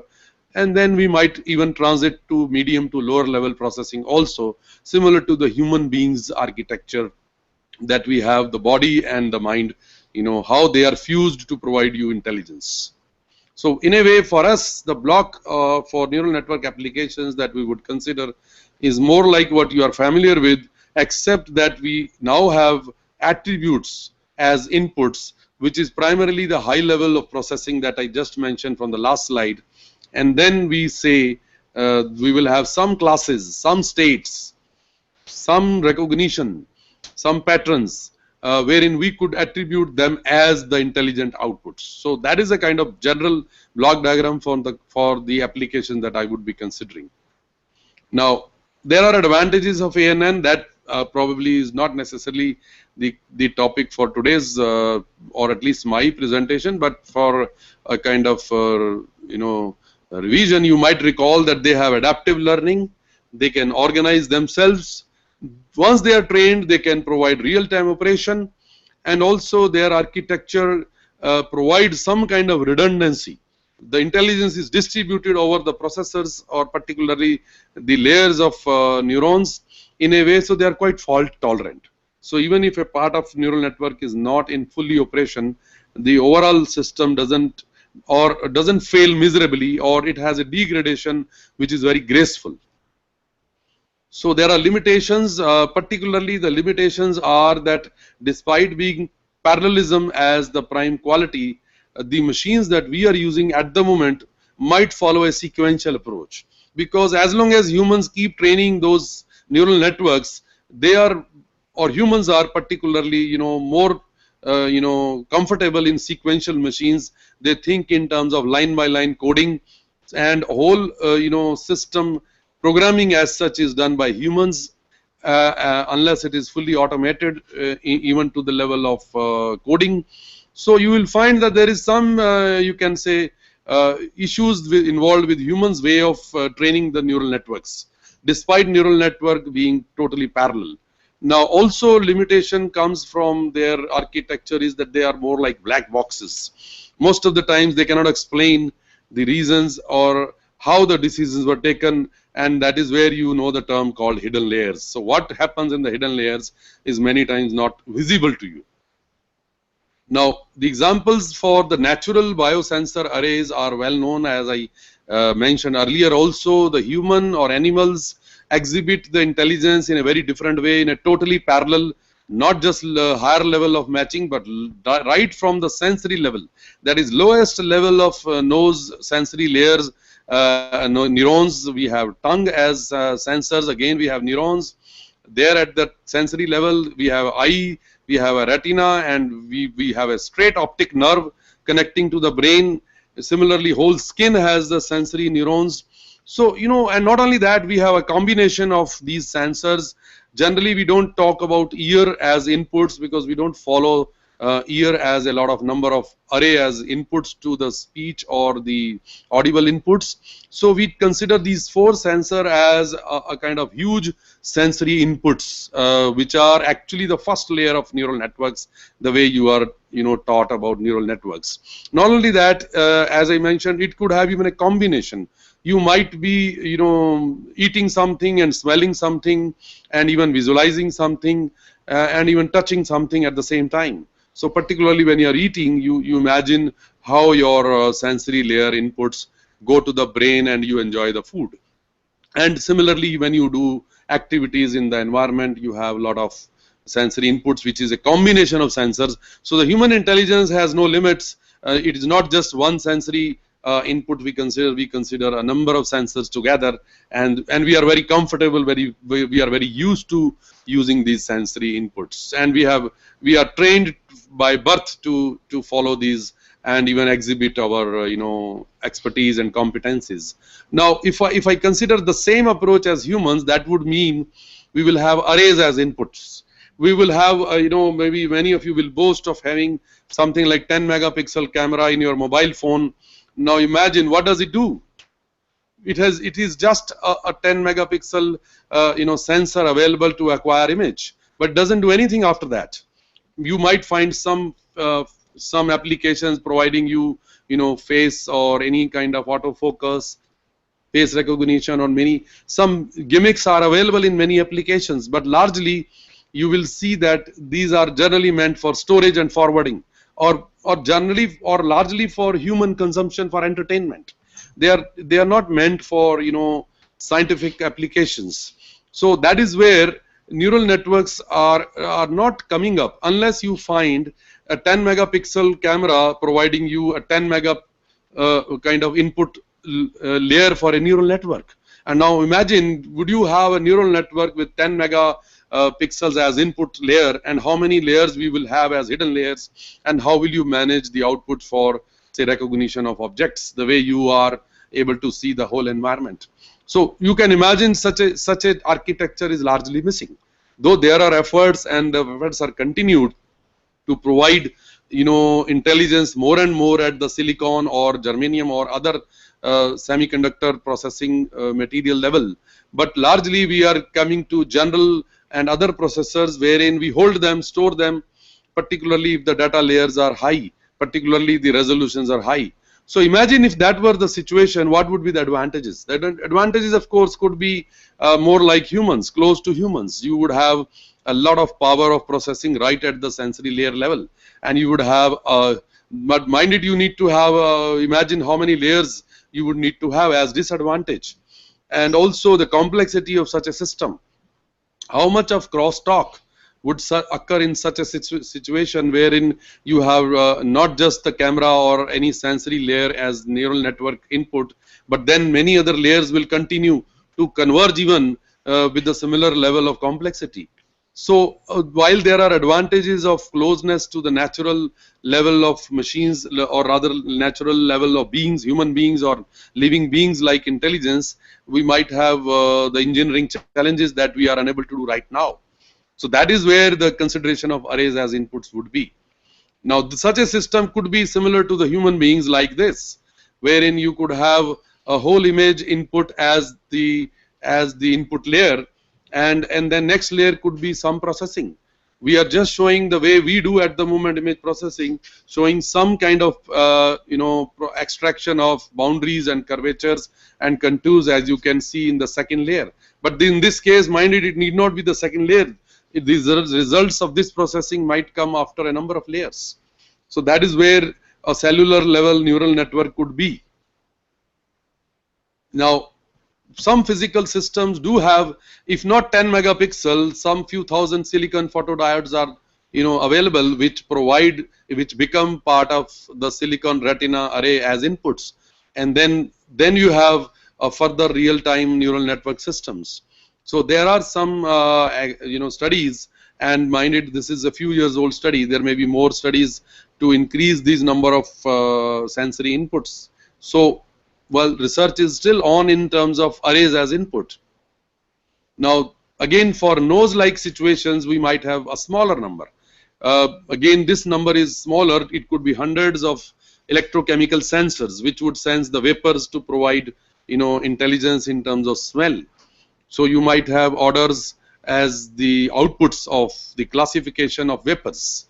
So such a things are more common. You will find that electronic nose, optical nose, and some artificial nose are coming up as more or less replica of human or dog-like nose applications. So you have, because the number of neurons required at the sensory level are relatively lesser. Now where are we now in terms of a sit back or a relaxed analysis? How are we compared to machines, or how are machines compared to humans? We might have a comparison of qualitative versus quantitative, how quantitative we are in terms of exhibiting intelligence, and how much quantitative we are expecting or we are able to receive outputs from machines. How speed compares for human versus machine. What is the precision level? These are the questions, and we don't have straight answers for them right now, but probably this gives an intuitive feel of how the two compare right now. And mind it, there are forecasts that by 2030, you might have systems as good as humans. So the days are not too far. The research that we just mentioned might be maturing, slowly. At least you will have some systems which exhibit one level of intelligence. They may not have the total of animals or living beings or human-like intelligence, but you will have systems, particularly the nose, like smell applications or tongue, electronic tongue-like applications. Those applications are likely to mature earlier. So, and also now issues is how do you store the reference data? Humans can store a lot of other data. Store in the sense you remember certain things, or you can have artificial means of holding some memory separately from documents or from other electronic methods, and how you utilize that information and use your intelligence to provide expert opinions. And there are some standard rules, there are thumb rules. Particularly imagine a traffic rule situation. A human being trained in a particular country moves to another country and follows the standard rules very quickly, adapts to a new driving license situations. And also say training and retraining. You are trained and then you are retrained for something better or something complex or something new like situations. So that is where there are issues we can compare humans with machines.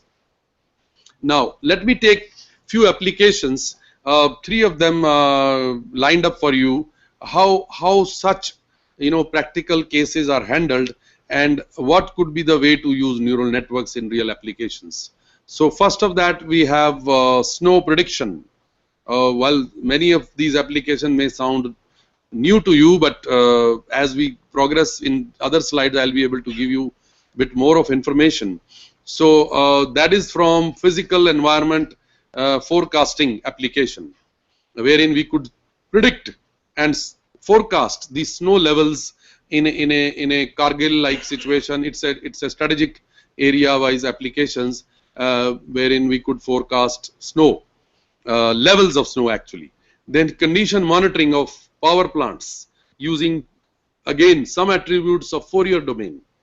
We have another rice grading, grains agriculture application, wherein we have attributes from color, shape and size, again physical attributes. Now you will see our expertise of deploying these applications in a more conventional way is allowing us to use neural networks at a last layer, at a high level matching layer. And let us see what were the inputs to these systems. Now let's take the first application. The first application is about standing snow prediction. Standing snow is the level of snow measured in terms of, say, height. How much of snow can be seen, say, tomorrow and day after tomorrow and the day after tomorrow. What would be the inputs and who decides those inputs? Ambient temperature, say maximum and minimum, both. Right now, what is the temperature in that environment wherein we want to predict the snow? That is temperature at the time of observation. Mind it, our forecasting will depend right from this temperature at this time.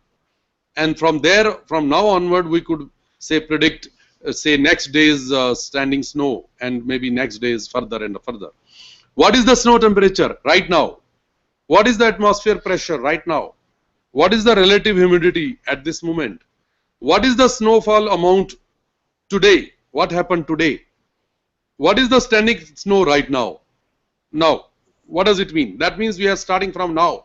Every moment we have an input which is at t equal to 0 right now. And then we predict for a day and a next day and even another day. So 3 days kind of prediction. So what's the challenge? What's the processing? What are the attributes? These are the attributes. And how did we get them?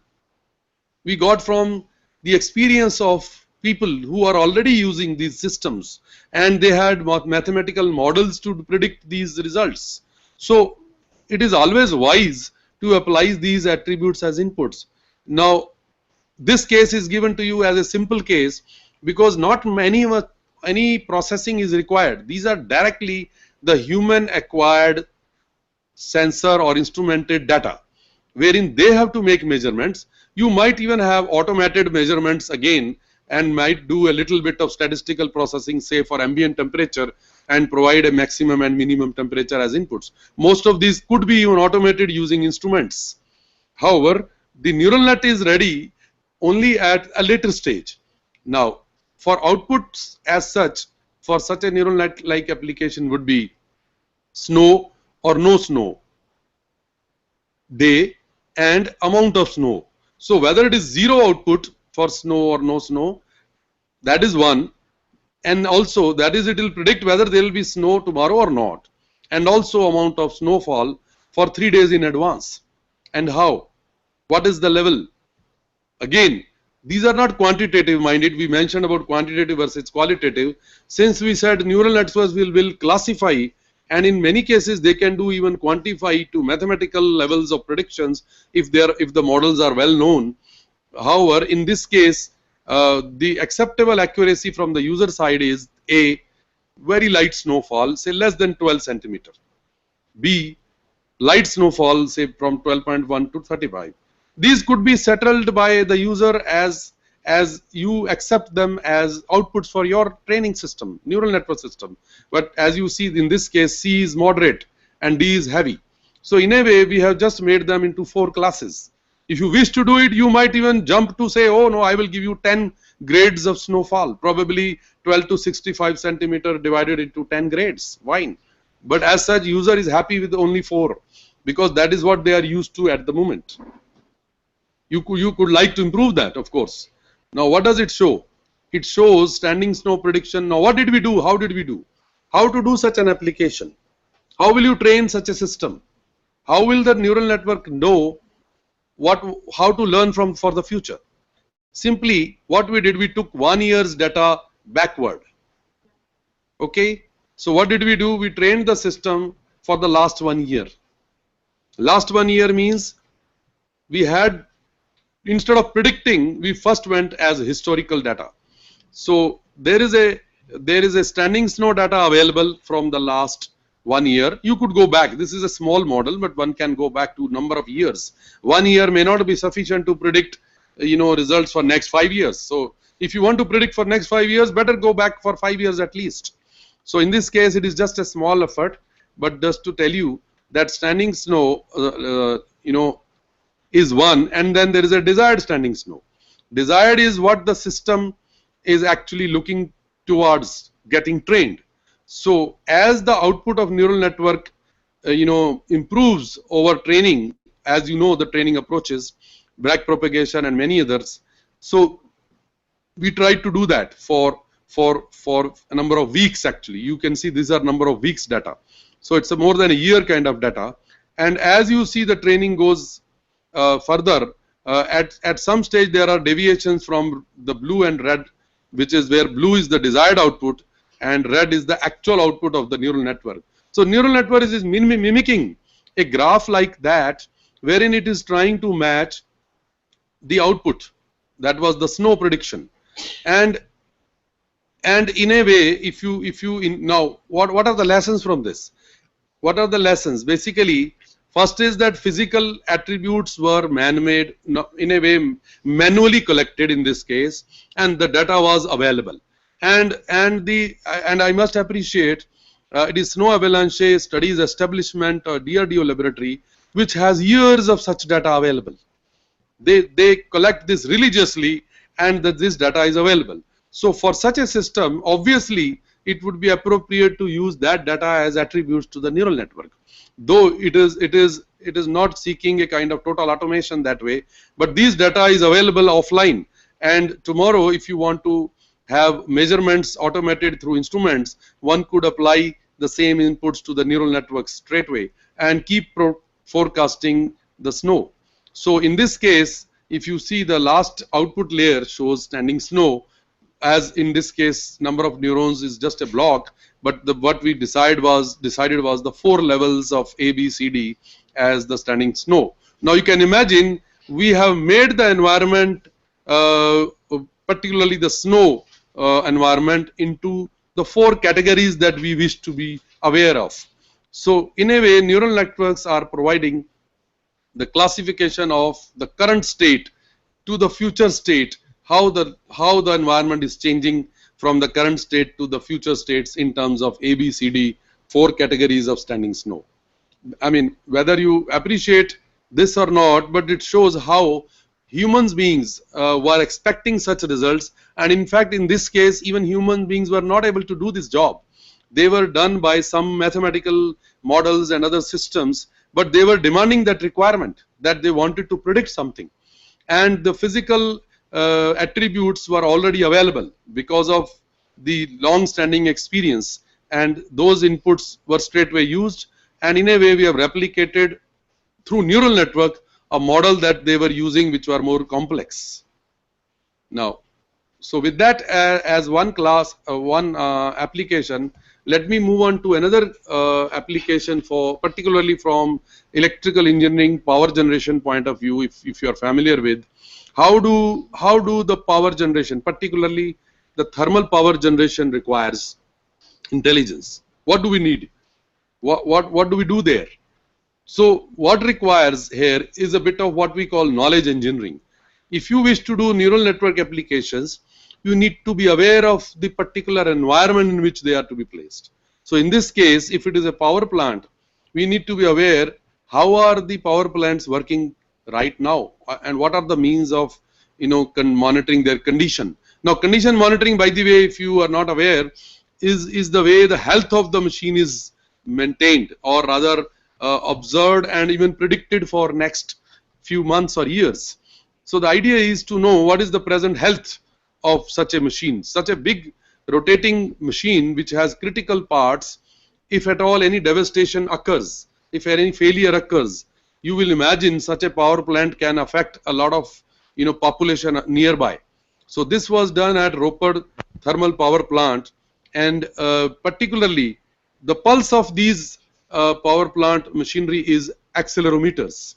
There are temperature measuring sensors also, wherein we try to see the health through thermocouples and other thermometers, but primarily the vibration, as they call it, for any mechanical, electromechanical or electrical machinery will have motors. In this case, the power plant will have turbines. So turbine will be rotating all the time, 24 hours, and the rotation speed and the other issues must be maintained stably.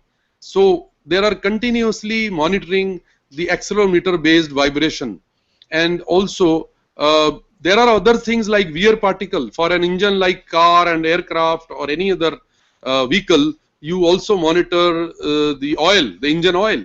The engine oil also carries such health, but these are like after a 6 months or a long period.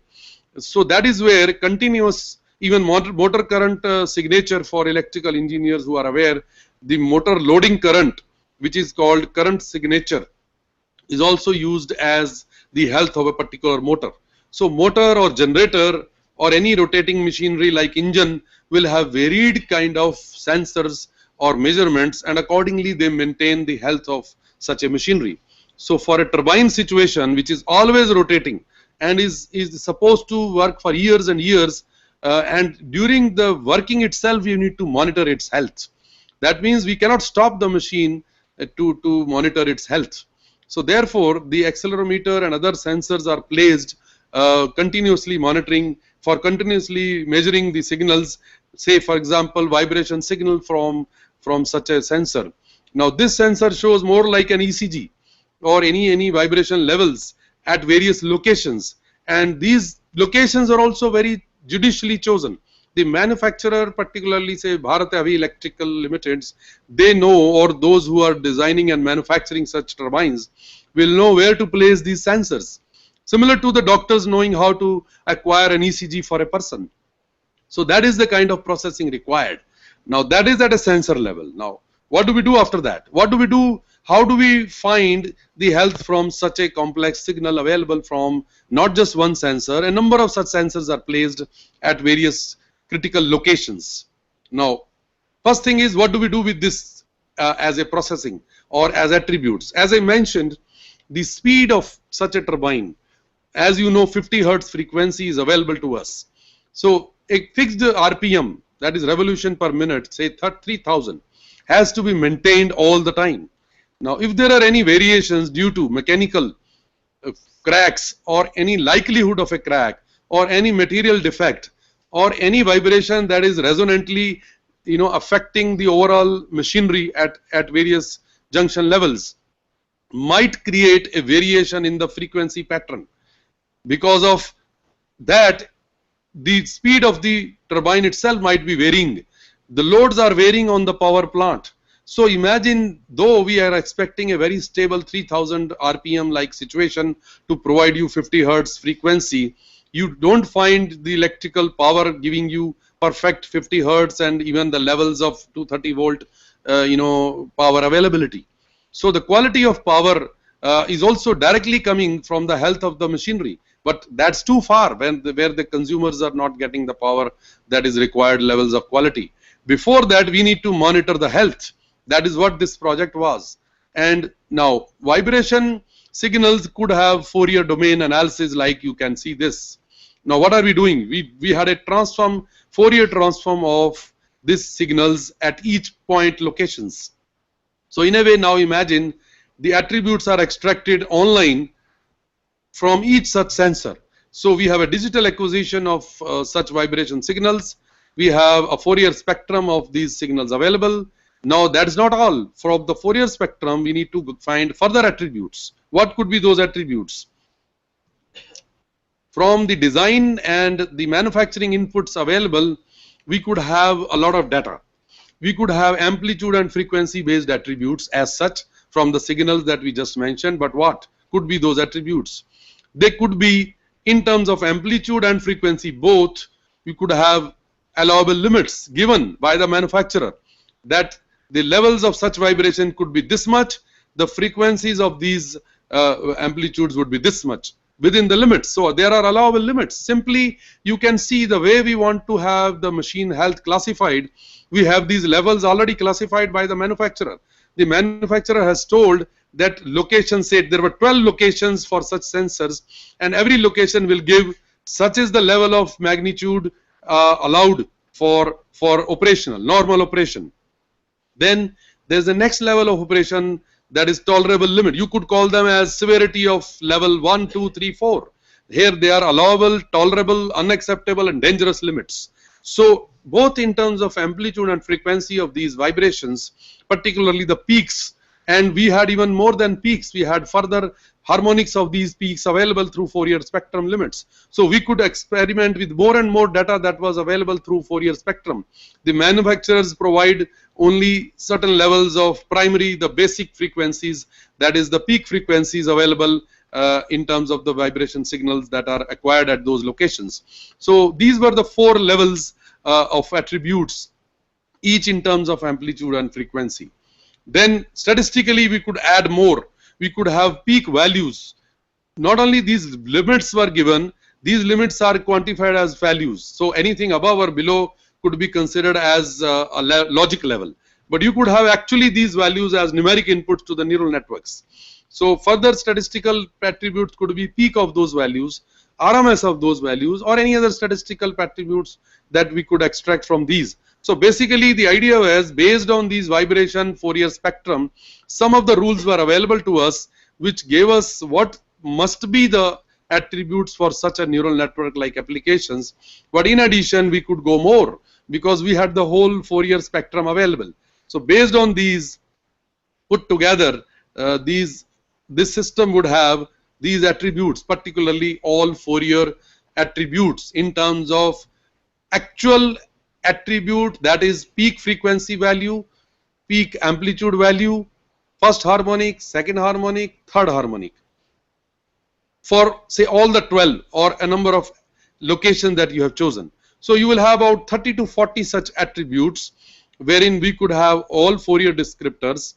And then, so how would you know? How would you know the machine condition?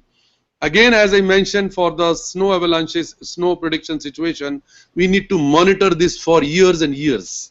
So this project was a few years ago and the data was acquired, and during the data acquisition the system remains vulnerable.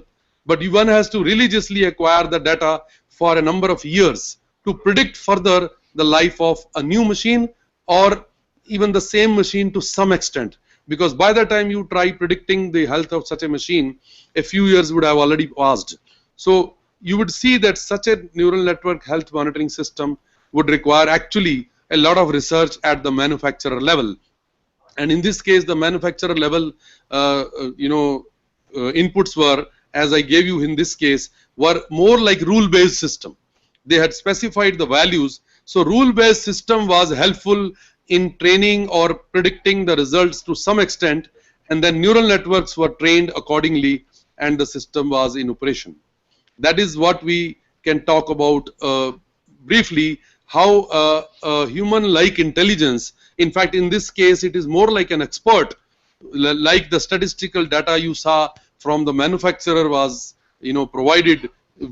The system could have an automation and kind of prediction that the system, now in a way with this system what would you result as 4 outputs: whether the system can be allowed to function, whether the system is in some tolerable limits of functioning, whether the system is into unacceptable limits of functioning, or whether the system is into a dangerous limit and must be looking forward to any accident or better shutting down the process. So in a way again there were 4 stages of 4 classifications of the state of health monitoring. One could attempt, as one would like to jump to more and more number of such states, but imagine more the number of states, more the complexity, and at times the results may be worse than what we could like to have with lesser number of states. So there is a compromise on the number of health states we could generate versus the instrumentation we are doing anyway. So this shows how we could do the second case study. Now there is another case study, and then we will invite you to seek your queries. This is again a different sectoral application wherein food, agriculture, that sector, particularly grains in this case, and we provide rice classification, particularly the rice grains that are distributed, public distribution system. Now this shows how an image like heavy, if I call it, heavy number of pixels, the example of camera number of pixels I gave you earlier. Now in this case this was a scanner, and maybe let me first give you a kind of inputs. These are the inputs, not the neural network. These are the inputs from the sensor, and this could be a camera, but we used, as for some good reasons I'll show you later on, we used the desktop scanner, the flatbed scanner, that is providing us high quality images for such grains. Now what is the problem here? There are 10 classes, not just 4 as you saw in case of health. This project, this application demanded that all grains be classified into 10 refractions types. Now what are those types? There are primarily one sound healthy grain class, supported, or rather if I say badly supported, by 9 other, you can say, undesirable states, but they are permitted in some smaller percentages, and they are called refractions. The technical term the BIS standard uses is refractions. These are refractions, means in terms of 100% of say number of grains, but the standard specifies 100% number of grains in terms of weight, mass. Say 20 grams of such a mass should have some percentage, a large percentage of sound grains, and then some percentages of these permitted as an inorganic, and red grains, if you are not aware that the grains, such grains could be red grains, similar to the peanuts that are red or brownish in the skin. The milling, the rice grains before milling are also brownish, and sometimes the redness remains on their skin, and so this is to be classified. And sometimes the grains are discolored because of poor humidity storage conditions. The grains could be discolored. The grains sometimes, due to some disease, remain chalky, and they are very much light and hollow, and sometimes they are genetically having some damage, and due to some bad handling there are admixture of other varieties. That means sometimes there is a poor or intentional mixing of poor varieties with the good varieties, which are to be sold under PDS. Now not only that, they are permitted to have some level of broken grains, because milling might have some broken grains. So they are called big broken. Big broken means largely 75% of the grain in terms of length. And then there are small broken, which is just less than 50% of the grain. and there are organic, which is more like about 1/8 of the grain. So it is like powder, very powder-like grains. But since these are edible, so they are permitted in terms of public distribution system. Now, how do we do it? Not only that, these 10 refractions now, mind it, a grain could be big broken and red also. It could be big broken and chalky also. It could be small broken and discolored also. So we needed to classify not just these 10, but combination of these subclasses as well, wherein the size would independently decide another class whether the grain is broken, some small broken or fully sound. At the same time, there are 6 other classes, that is inorganic, discolored, chalky, damaged and admixture. So it's a complicated problem wherein we have 10 classes as such, and within that we have further classes, and neural network or any other intelligent system must be able to specify the 2 classes as labels to a particular grain. Now each grain must be classified. Okay, now how do we do it? Let's see.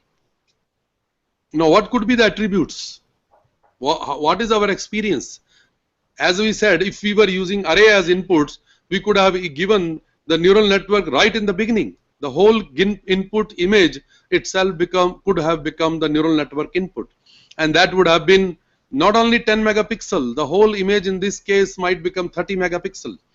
A particularly full A4 scanner might generate a huge huge input image as neural network input. And how will you follow the attributes of these inside as hidden layers? And imagine it's beyond comprehension that any neural network can handle such a project, such an application. But if we do a little bit of manual training, some kind of experience sharing from the past, and see the attributes are largely of color, shape and size, and the output states are broken, discolored, chalkiness, etc. that I already mentioned. And we could also generate grain wise measurements. So this is where we analyze the problem. We could try rule based approach. So mind it, for many neural network applications, we do side by side some poor rule based approach that might be currently in use, in vogue, so that we know that as we cross the performance of manual or rule based approach, we feel the justification of artificial neural network approach.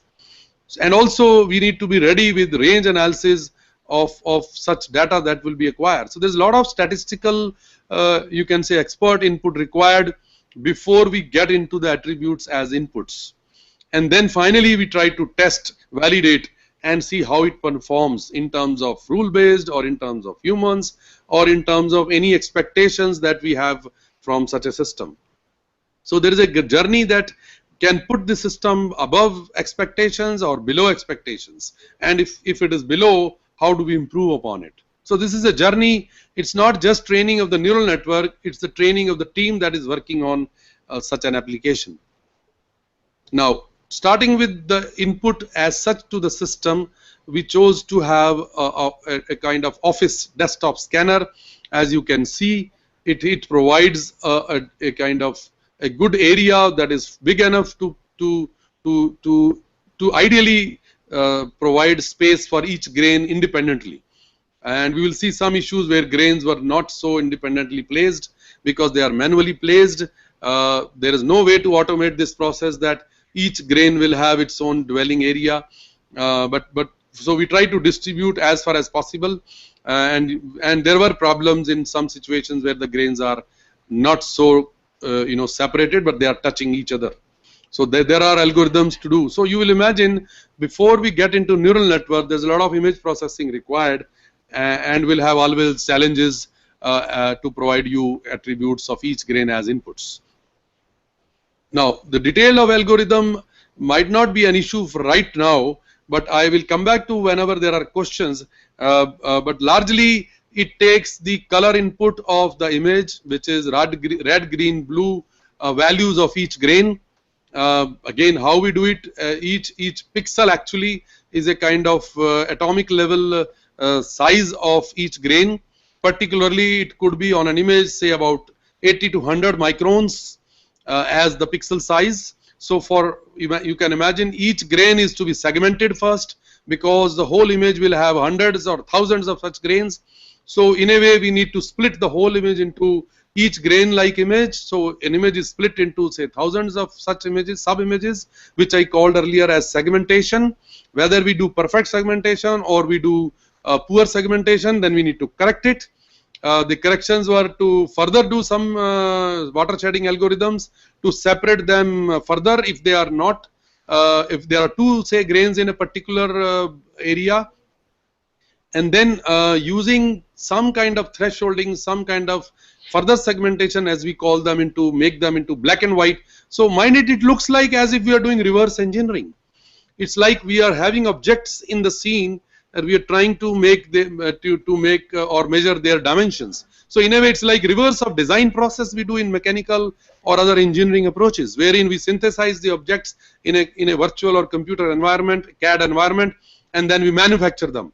In this case, it's a natural manufacturing already done. The farmers have produced such grains, the milling has generated such grains in a polished manner. Now we are looking for defects or inspection of such grains. So the reverse engineering process tries to get a drawing from these. Drawing in the sense gets a black and white, more like an outline or a binarized output, as we call it, or we call it silhouettes. We'll see that as details. We call them blobs also, but they are basically only black and white blobs or like objects, wherein we try to, or we can easily measure their physical or geometrical parameters.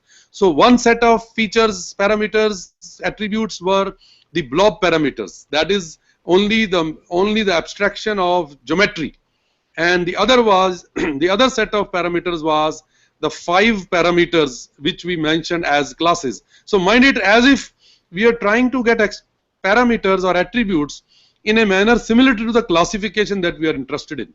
So what we did was we found the as far as the color parameters are concerned, we tried to get color features as if they are chalky attributes, they are red attributes, they are discolored attributes.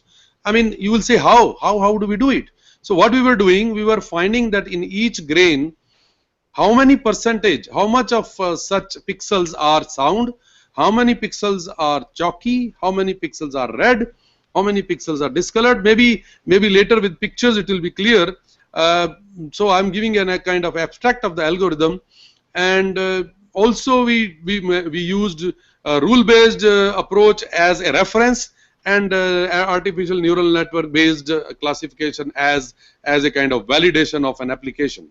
So largely the block diagram acquired the sample image and then made the processing in terms of, particularly in terms of geometrical features or color features, and then used rule based or neural network approach, and then gave a report of such a sample. Now again, probably things might be clear when we show you pictures. So let me move to the pictures and I'll come back to, okay, if you can read the 8 geometrical parameters extracted on one vertical flow of processing were length, breadth, area, perimeter, convex perimeter, roughness, elongation, and compactness. So many of them are known to you, some of them are actually derived parameters. For example, if you have a perimeter versus area, you might find a kind of a new factor which is a statistical parameter.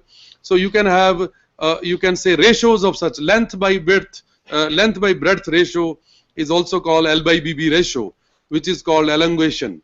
Sometimes compactness, sometimes it is like convex perimeter is, sometimes it's like you have an odd object, it's like a gear like object whose perimeter will be, actual perimeter will be much more than a rough perimeter of circle. So accordingly, you can define the roughness of a gear or a star-like object. So basically, these are shape parameters. From the geometrical measurements, we also develop some shape parameters. And the 5 color parameters were same as sound number of pixels, chalky number of pixels, red number of pixels, discolored number of pixels, and damaged number of pixels. And how we got these colors, I'll show you in the next slide. So let us just get back to, in fact, the earlier process, wherein this slide shows the original input image as acquired from the scanner. So this is a clear scanner image, but mind it, the black here is not jet black. The black color in the background, though we used a black sheet, but even if you use a black sheet, it is not a synthetically black color or zero value of the color. Okay, that's still acceptable for further segmentation point of view, but if there is a noise here, this could disturb. So we have some processing to analyze this towards black and white generation. How? Let's see. We analyze this to have a histogram, if you are aware, but it's okay if you are not, even if you are not aware. This histogram shows the number of pixels in an image on y-axis and number of colors increasingly from dark black on left 0 value to a full value, say 8-bit 255. Now mind it, the first peak here, the bigger peak, in fact if you can see, shows actually the background. So background, the black background is also having lot of pixels, not just as 0 value, but having some values less than, it's like failing students, say less than 40% marks or 33% marks. And then there are bright pixels which are depicting the grains here, which is the right small peak here, maybe if you can see here. And in this third quadrant here, we show that magnified version of that, wherein we have the rice grains again populated over a band of interest, over a band of intensity values. So they are not all one color, but largely they are into the brighter side of the intensities.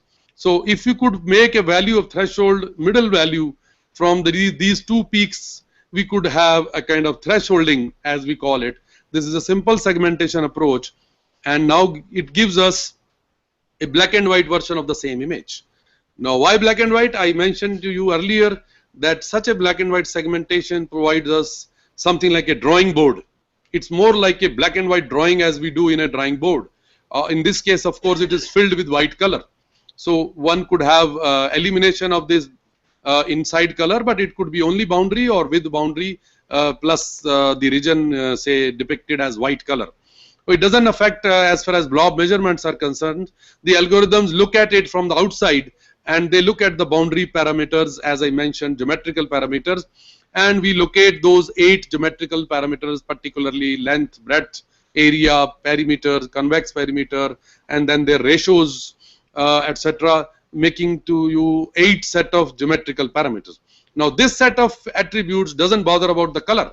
Now where is the color parameter now? How do we do the color parameters? Now we use this information of segmentation, and before that, as I mentioned, some of the grains are clustered and they are so closely touching each other that we cannot separate them as one grain. So there, okay, this is just to show you the same segmented results show the original image. It is a superimposition of the information acquired from the segmentation. So first we do the geometrical measurements that gives us the clear boundary of such objects, grains in this case.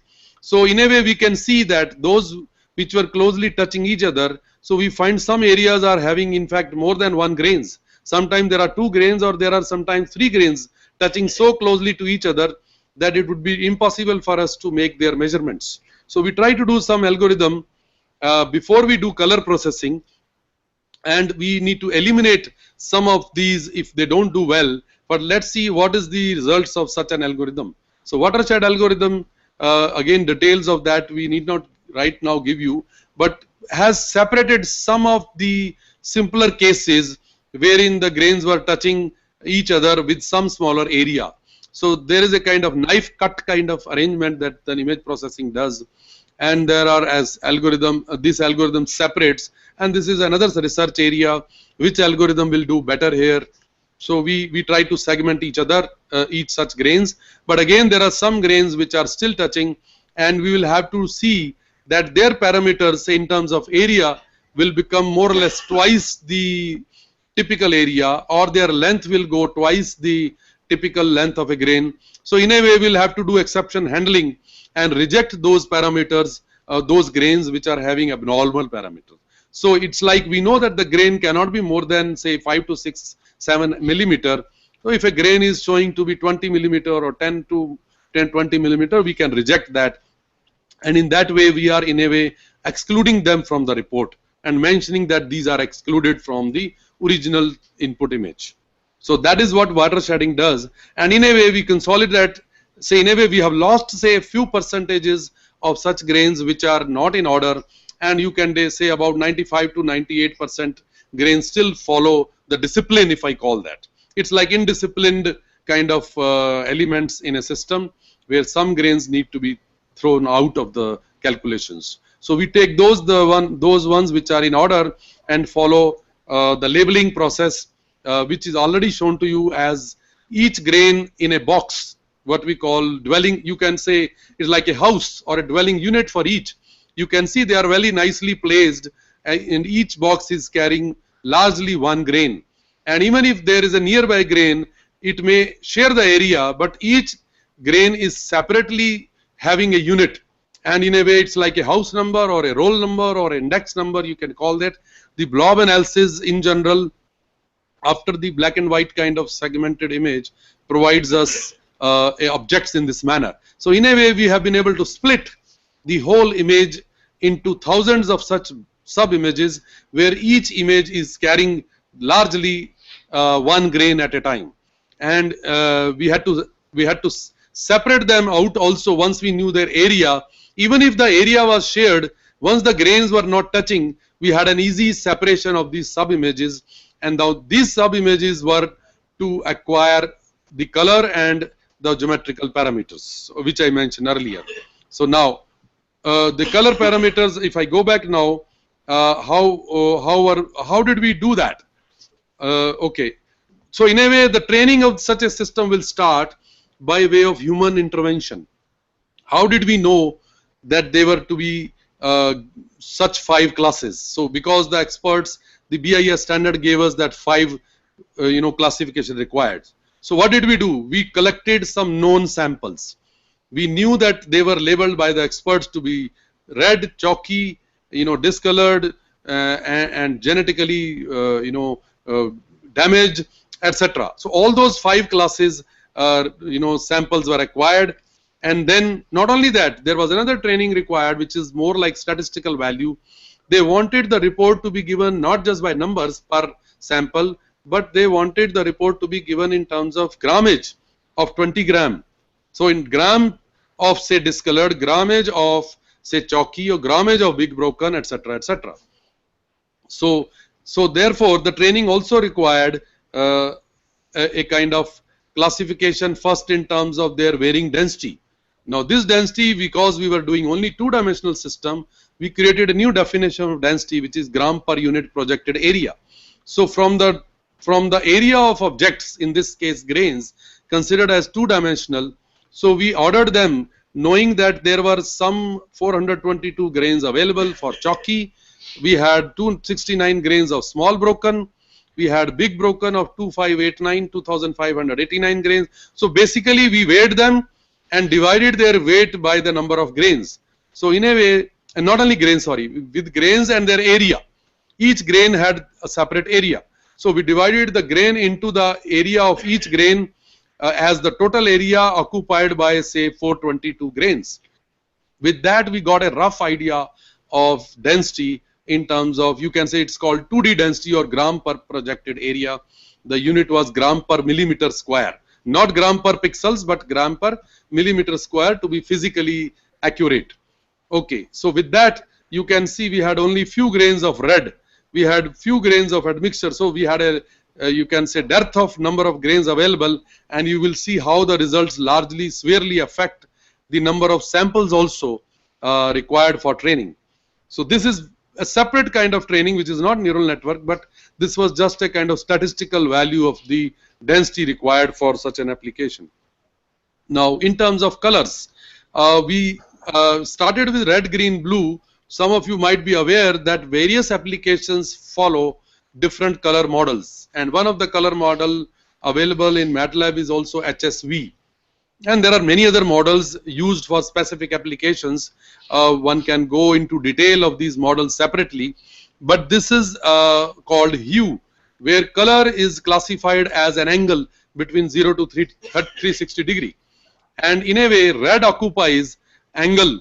Red is not blood red here or a tomato red. The red is the red grain that we used for rice grains. So red grain color is between 7 to 25.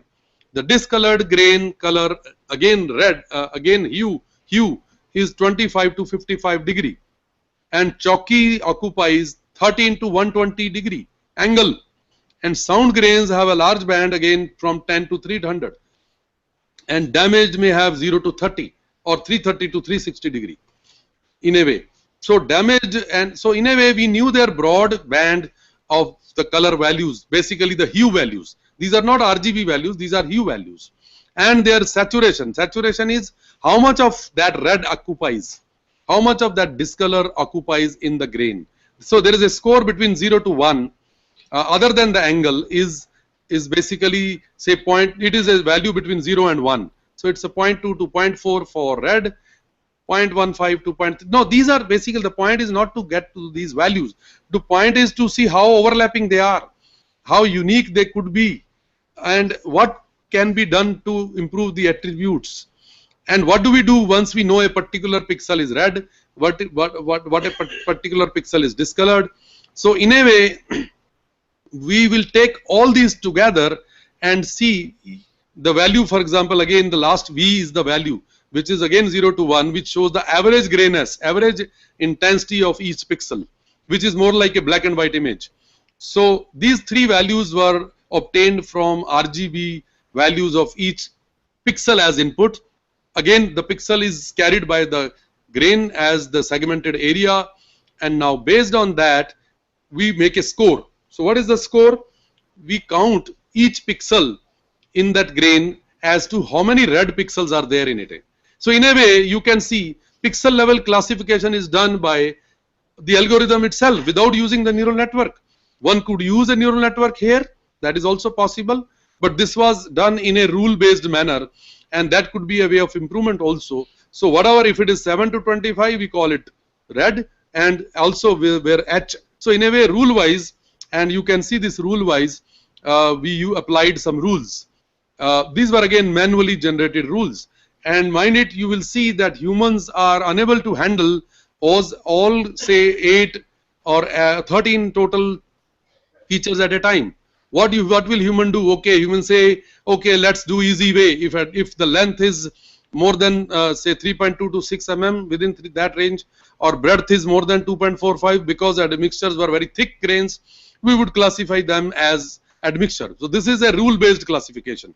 This is where the results were used, and for colors we had red percentages from the previous results that I showed you. So this is a kind of human intervention, though humans might be able to do a lot of personal classifications if they are expert, but when we follow these attributes, which are actually the attributes for the computer as input, we do very badly. Let us admit that humans, while forming the rule, will do very badly, and they will not be able to do. If it is a computer domain, let the computer learn from the examples as neural networks, or we will need to evolve some other algorithms which have automatic rule generation.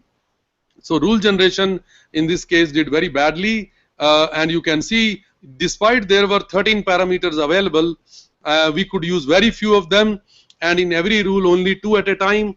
And you can see this is a sequential classification. We try to rule out admixture at the first level, red at the second level, discolor at the third level, damaged at the fourth level, and finally, if there is nothing classified, we assume it is probably inorganic. Inorganic is something not edible kind of thing, some junk that might appear in the grains. So inorganic is that material. So in a way, it's like miscellaneous. If nothing is classified, it must be inorganic. That is how the rule classification was done. It was a very elementary level, and the results were also as bad as you can imagine. So very few could be acceptable, but largely chalky and sound grains and discolored grains could be, or even red grains, despite being small in number, could be classified as something 80% or above. Others were as bad as 10% or so. So this rule-based system as such could not stand, and this is again the graphical representation of the same. If I show you neural networks, you might not be able to see this confusion matrix. What we did was, probably the graph can show better in terms of accuracy. So you can see the performance in few minutes, and that will open the questions in few slides. So training and validation, probably you are familiar with training and validation. Even if you do very good training and the results were all above 70% and almost many of them touching above 80 and few of them at 100%. So where is the issue? The validation is not happy. The production level accuracy, if I call it that as production level, there is as bad as again 10% accuracy of inorganic or damaged, or something like 35 to 40% accuracy of red grains. Why? Because we had very little number of grains. It might be easy to form rules on small number of samples, but it is the worst you can do in any training system. So never compromise. The lesson to learn here is not to compromise on the number of samples available to you, or the number of samples required by you. We agreed for small number of samples, and even the neural network cannot do anything. No matter how many parameters, as you will see, we tried. These were actually the results for only few parameters, little less than the maximum available geometrical parameters. These were actually 5 of color parameters and about 5 of the geometric parameters. So these were same as what we used for rule-based approach. We tried to match that. Although neural network performed better than that poor rule-based approach, but it still lacked the training, because the validation gives a clear indication that having lesser number of training and accordingly lesser number of testing samples will do very badly. And neural network is better or true in that sense that it will not confuse you with better results on small sample. What we call small sample defect at least is very well settled here. So of course other classes were reasonably okay, almost all above 60%, but some of the classes were not acceptable. So what we tried to take all the 13 attributes, so in a way slightly more than the number of attributes we used for training in terms of a final test on neural network. Here we had all the attributes that were available, 8 of geometrical parameters and 5 of color parameters. And you might not be able to see the confusion matrix numbers, but you can see it here. It's slightly improved, the damaged and red grains, but again the inorganic and largely in terms of acceptability, these 3 classes still remain poor. So it shows that even if you try to increase the number of features, having more number of features may not help you much. But what will help, simply as a thumb rule, as a layman, not showing very intelligence as such, is the simple thumb rule is more the number of training samples, more the training results, or the better the accuracy. So this particularly example we have kept for learning example for such classes is that increased to such an extent that you have till you have a oversaturated learning, which in this case you will not have anyway. So have as number at least equal representation. For example, if I say I had some 3000 grains for sound and jockey and some other classes, we should have equal number of classes, even equal number of samples available for each. So many times this unequal distribution is available, and we need to demand more such samples. And that is what we have been asking now to the RISE experts, so that the training could be equal, so that then only we can expect results. It's like equal computation will mean we should have equal number of samples at least to represent that class. So that is the larger learning, and one can compare rule-based versus ANN. I would rather like to talk to you and bring this material only when when there is a question for that. So basically now this is a comparison, and largely as I started, this project required grain attributes, and that gave you 10 refractions that I mentioned earlier, and mind it, the grain could be big, broken and chalky. So there could be 2 neurons firing together to give you a dual class, and in fact it might fire many, but then you can choose whether you want to call it broken and red or broken and red and chalky, etc. But largely they were demanding only 2 subclasses to be mentioned. So 1 class from the size and 1 class from the color. So that is a very, this particular example actually explores neural network in very good detail. I hope you gathered a good understanding of application.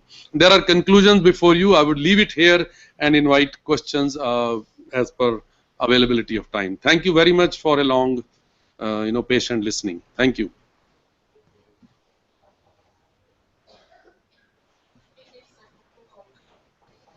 Maharaja Surajmal Institute.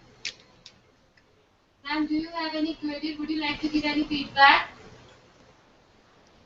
Maharaja Surajmal. Maharaja. Hello, good afternoon, madam. Yes, ma'am. Myself Jyoti Jain. Yes, I ma'am. want to know, is neural network applicable for economic load dispatch problem? Oh, load dispatch predictions. Yeah. Yeah, anything, any application you can imagine, it is applicable. The straight answer to that is, if you think it is applicable, yes, it is applicable. The only thing is how you engineer this application. Okay, sir. You need to collect data. You need to work on it manually first. For multi-objective problems? Like, for example? For multi-objective economic load dispatch, is this possible by using neural network? No, let me just gather some information from you. What do you mean by multi, or you mean multiple dispatch separately? Multi-objective means we are having two objectives and we want to know the result of both. Multi-parameter optimization, is it? Yeah. Yeah. Yeah. You can use that. You can. You see, you have to try. The simple answer to neural network application is you try.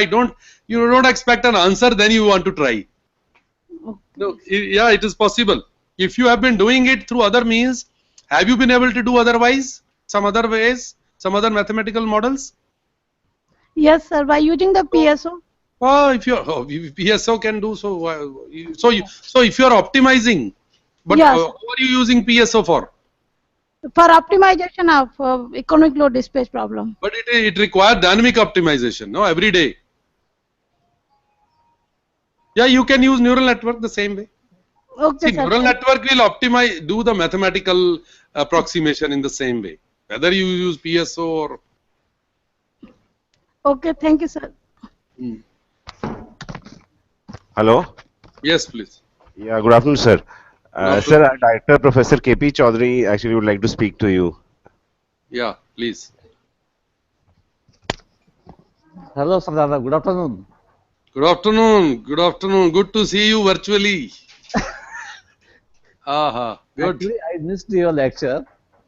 I just attended about 10 minutes back.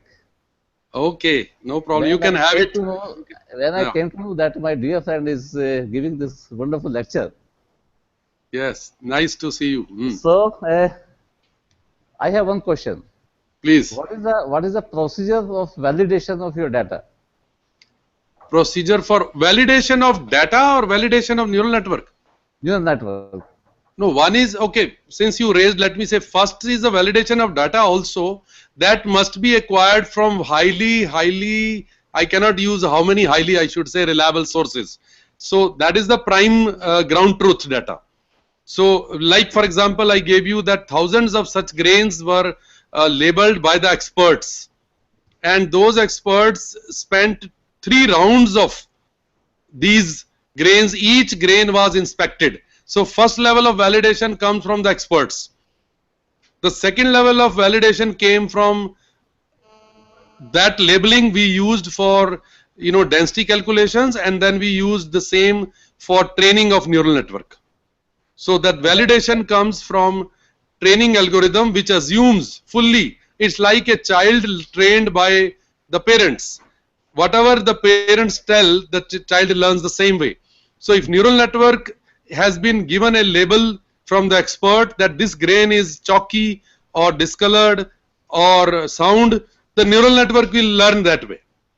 Although there will be situations where neural network might revolt back in the sense that if you try to make it learn falsely, trying to make it confused, then it might tell you that probably there is something wrong. So that is an extreme situation where even if you wrongly train, the neural network will train only the best out of it. And as far as your question is concerned, our validation will be both what data was given how accurate the data was, and what is the truth in that data. So in a way, very nicely put question can reveal the neural network will also find its own truth. If you don't give truth, it will not learn. That's what I can say. But if you have already validated data, and if all goes well, it will learn the best. So that's my answer to the validation. Thank you. Yeah. Any other question from Maharaj Surajmal Institute? Hello, good afternoon, sir. Good afternoon. Good afternoon. I just want to ask, how many hidden layers we should take? Just in your example, you have taken 2 hidden layers. How No, will no, decide no, no, how no, many no, hidden no. layers? Don't assume I have taken 2 layers. There are no 2 hidden layers. Okay, okay. The number of hidden layers is hidden actually in a way. It depends on the problem. There is no, the thumb rule generally they say is you need to know how many outputs you are classifying. Okay. How many input layer are. See, as I mentioned, if you put say 10 megapixel camera as input, I would say there will be mega layers of hidden nature. Okay. No, And it's not 2 layers. That was just a block diagram. it also depends on the number of data we have taken. See, it will converge. See, it starts with number of inputs, okay, and there is a number of outputs, and Okay. how the output layer, input layer to output layer converges. So in a way, there are wizards, and there are no, the major application will not give you what is the answer. There are actually algorithms which are automatically choosing arbitrarily and then enhancing them as and when required. It is not a human level training possible, let me tell you. It is not possible that I give you, if you are doing very small simple example, you might do that. For them, the thumb rule is that log of, it's like a multiplexer. For example, you have a number of inputs 3, you can multiplex them as 8 outputs, but that's very logical, isn't it? 2 to the power 3. Yes, sir. Yes, sir. That's not the way is possible using neural network, because here we put each class as one output separately. We don't use modulo approach, or we don't use log approach. So I don't think there is anybody who will give you this answer, and if somebody gives, don't follow that. Okay, sir. Thank you very much, sir. Please, any other? YMCA. Ma'am, do you have any query? Would you like to give any feedback? YMCA Faridabad.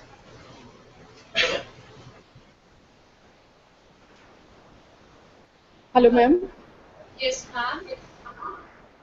Ma'am, how reverse engineering practice has been applied in this neural network? Reverse engineering was in the image processing. Okay. Reverse engineering is not. There is some echo. See, reverse engineering was a lighter way of telling you that all image processing follows that reverse engineering. It is not hardcore reverse engineering that way. It is just the reverse process, wherein we take objects as input from the camera. So image processing or 3-dimensional image processing many times acquires data from the real world and goes into the virtual domain. That is what we mean by reverse engineering. While in terms of manufacturing engineering, we have a CAD design as the starting point, human mind as the starting point actually, and then CAD as the second, and then from the CAD we move to the manufacturing. In a way, in that sense, it is reverse engineering. Did you get it?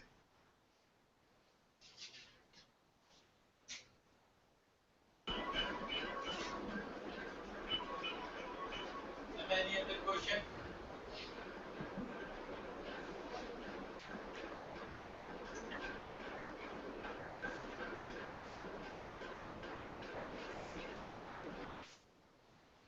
JSS Noida. Ma'am, do you have any query at JSS Noida?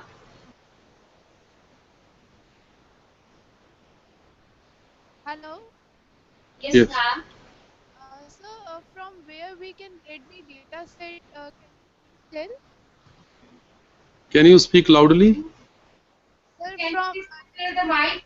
Oh, sorry. right question, from where we can get the data set? Is this available on the net? data set to use the there is available with that? Oh, no, no, this is our own acquired data. This is not available on net. This was a real system. It is not based on benchmark data. Hello, sir. Yes. Sir, let's say we want to do some global warming problem. Mm-hmm. So, like, which are the sites on which these data sets would be available? No, I'm not Google. You can Google this, whatever you are questioning. I don't have that data or websites or number of searches available. You have to locate that. Okay, sir. Okay, sir. Through some journal papers. Yeah. Thank you very much.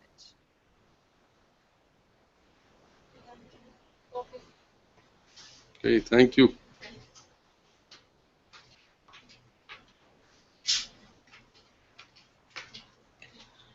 Thank you so much, sir. I'm feeling very much gratitude to you that you have given such a nice lecture. And basically, we have come to know, all of us have come to know about the sensors and the different types of applications that you have put up in front of us. That is your one snow prediction and also the condition monitoring of the vibration system. And finally, you have given very elaborately, you have explained that is your rise refraction. So, and the the image processing and the neural network combination, that it and in what step we can use the neural network. And I'm definitely sure that all the remote center participants, they have gained a lot from your lecture. And just sitting before you only, I'm just thinking that this type of with this rice refraction, whatever concept you have given, from this for example, some rotten vegetable or some rotten fruits, right, that recognition, that type of work also can be done with this process. So there are various types of applications, but main thing is that what type of algorithm you will use for your feature extraction and for this separation that sir has told, that for the mixture of rices, the combination of rices, how he had used the watershed algorithm and how he has separated into different rices, and how he has he had done that such type of rices which are combined, that can be removed from the classification process. So this type of thinking we have to use in our research problem. And thank you sir so much that you have given a insight of the application areas. And all the remote center, actually now it is 1:30, so you are all requested to come again on your seat at 2:30 or 2:20. You will be there, that because another expert will come, she will be giving the delivering the lecture on associative memory. So from 2:30 onwards we will start the session again. Thank you. Thank you sir, thank you so much.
The participants of all the remote centers and the participants at NITTTRCHD.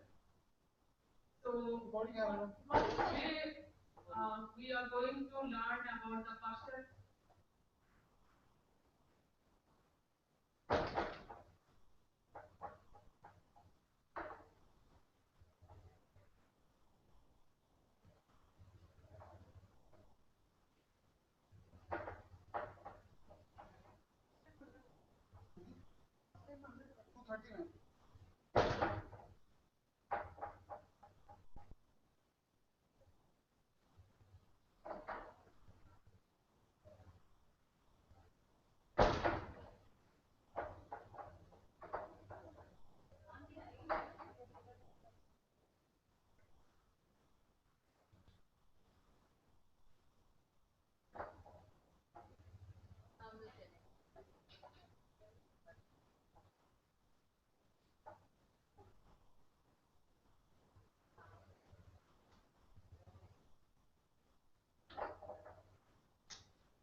T minus Z into C.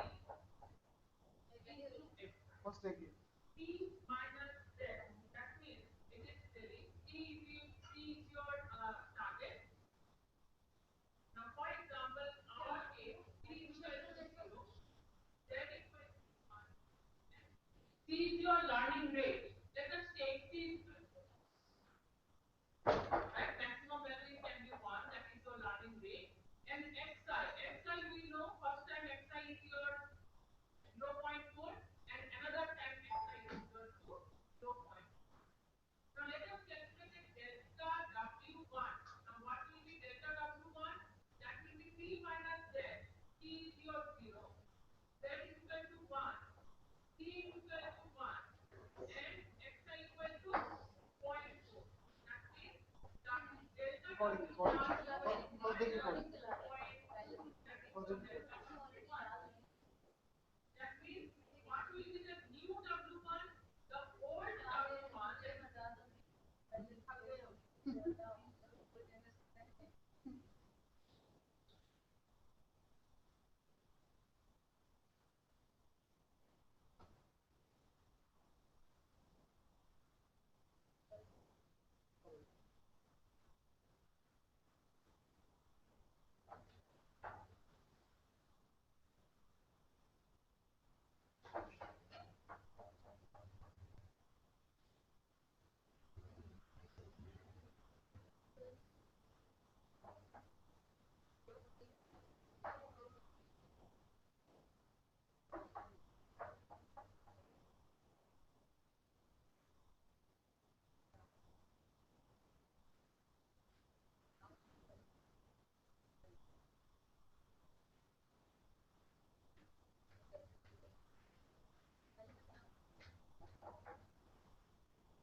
Okay, good afternoon, all the participants in the remote centers and the coordinators of the remote centers.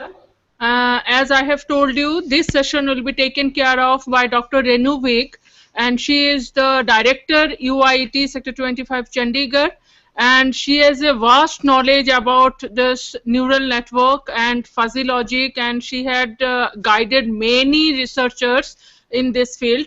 So she will be taking the expert lecture on associative memory, and I'm sure that you will be very beneficial from her lecture, and kindly be attentive in the class. And after the class, actually during the class only, like yesterday we have done, she may give some, the assignment or some 15 minutes or 5 minutes work. So you will be doing, all the remote center coordinators are requested to take care of that. Their participants should do all these things in their notebooks and with pen and paper.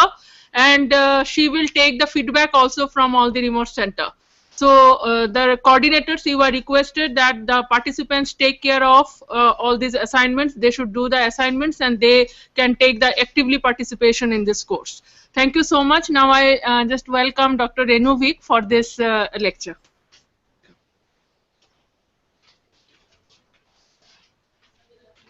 So,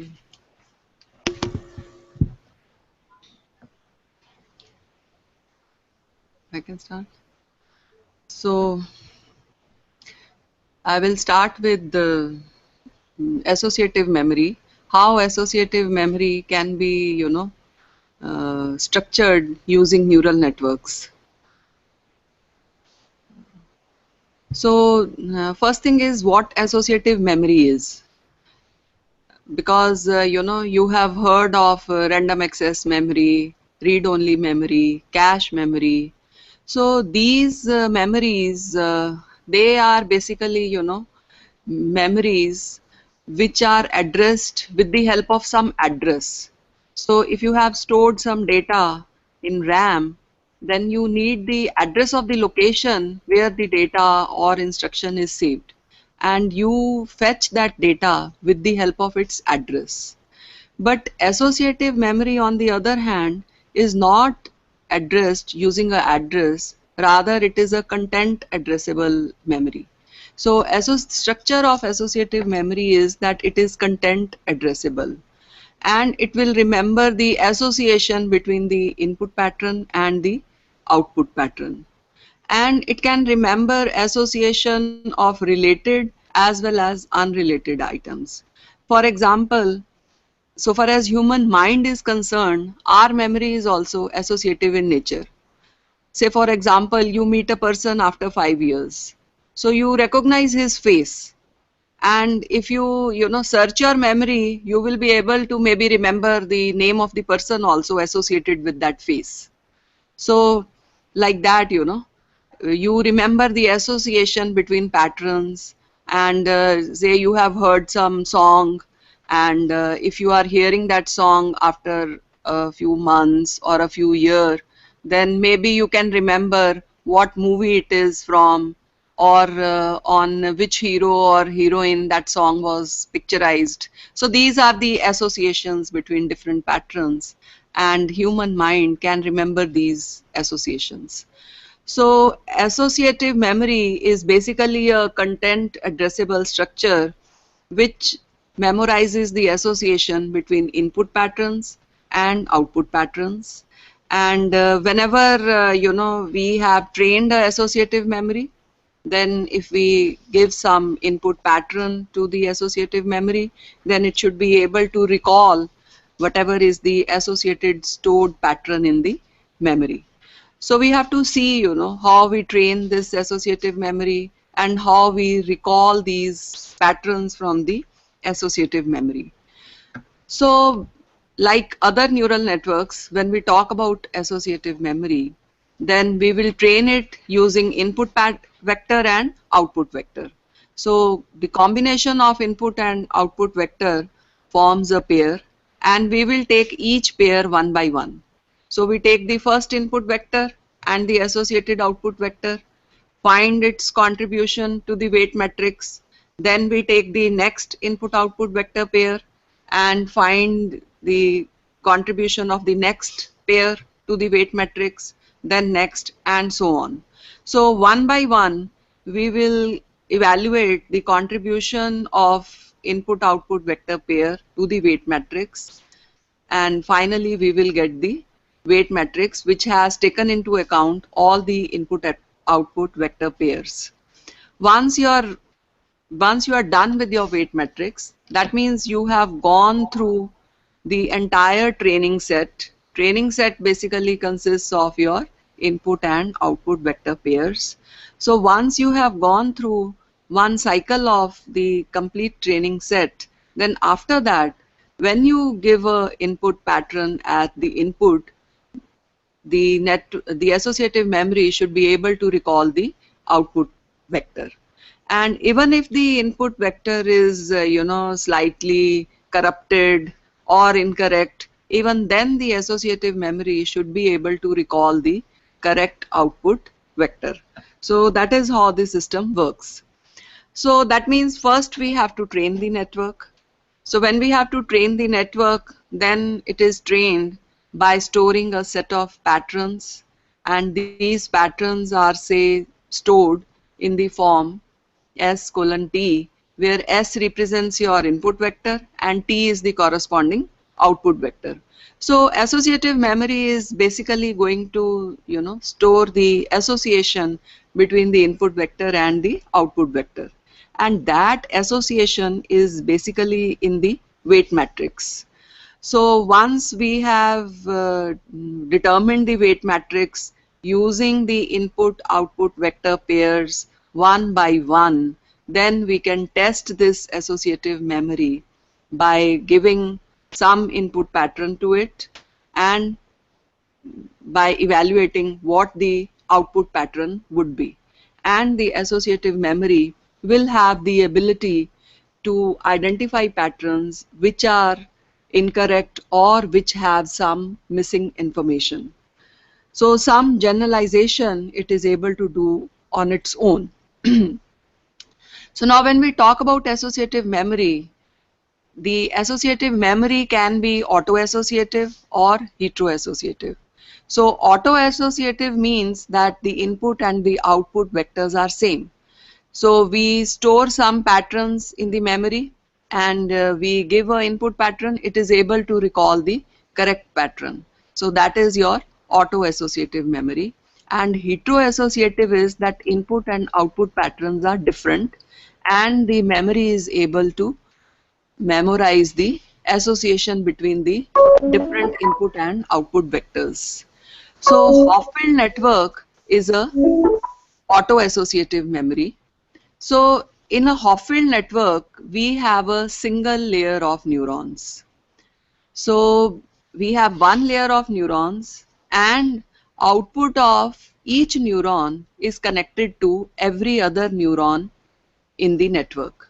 So you can see in this diagram, there are 4 neurons. First neuron is connected to the second neuron as well as to the third neuron and as well as to the fourth neuron. And the weight between first and second neuron is W12, weight between first and third neuron is W13, and weight between first and fourth neuron is W14.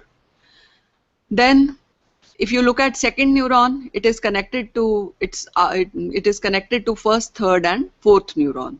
So weight between second and first neuron is W21, between second and third it is W23, and second and 4 it is W24. Similarly, third is connected to 1 through W31, it is connected to 2 through W32, and it is connected to 4 through W34. Similarly, fourth is connected to 1 through W41. It is connected to the second neuron also through W42, and it is connected to the third neuron through W43. But if you look at this, the output of a neuron is not connected to itself. What that means is that when we make the weight matrix, W11 is 0. W22 is also 0. There is no W11, W22, W33 or W44. So that means along the diagonal in the weight matrix, we are going to have all zeros. And from where the activation of each neuron is coming, if you look at that, the first neuron is getting input through weight W21 from neuron 2, through weight W31 from neuron 3, and through weight W41 from neuron 4. So what would be the weight matrix? Weight matrix would be W11, W12, W13, W14. Then W21 in the next row, W22, W23, and W24. In the third row, it will be W31, 32, 33, 34. And fourth row would be 41, 42, 43, 44.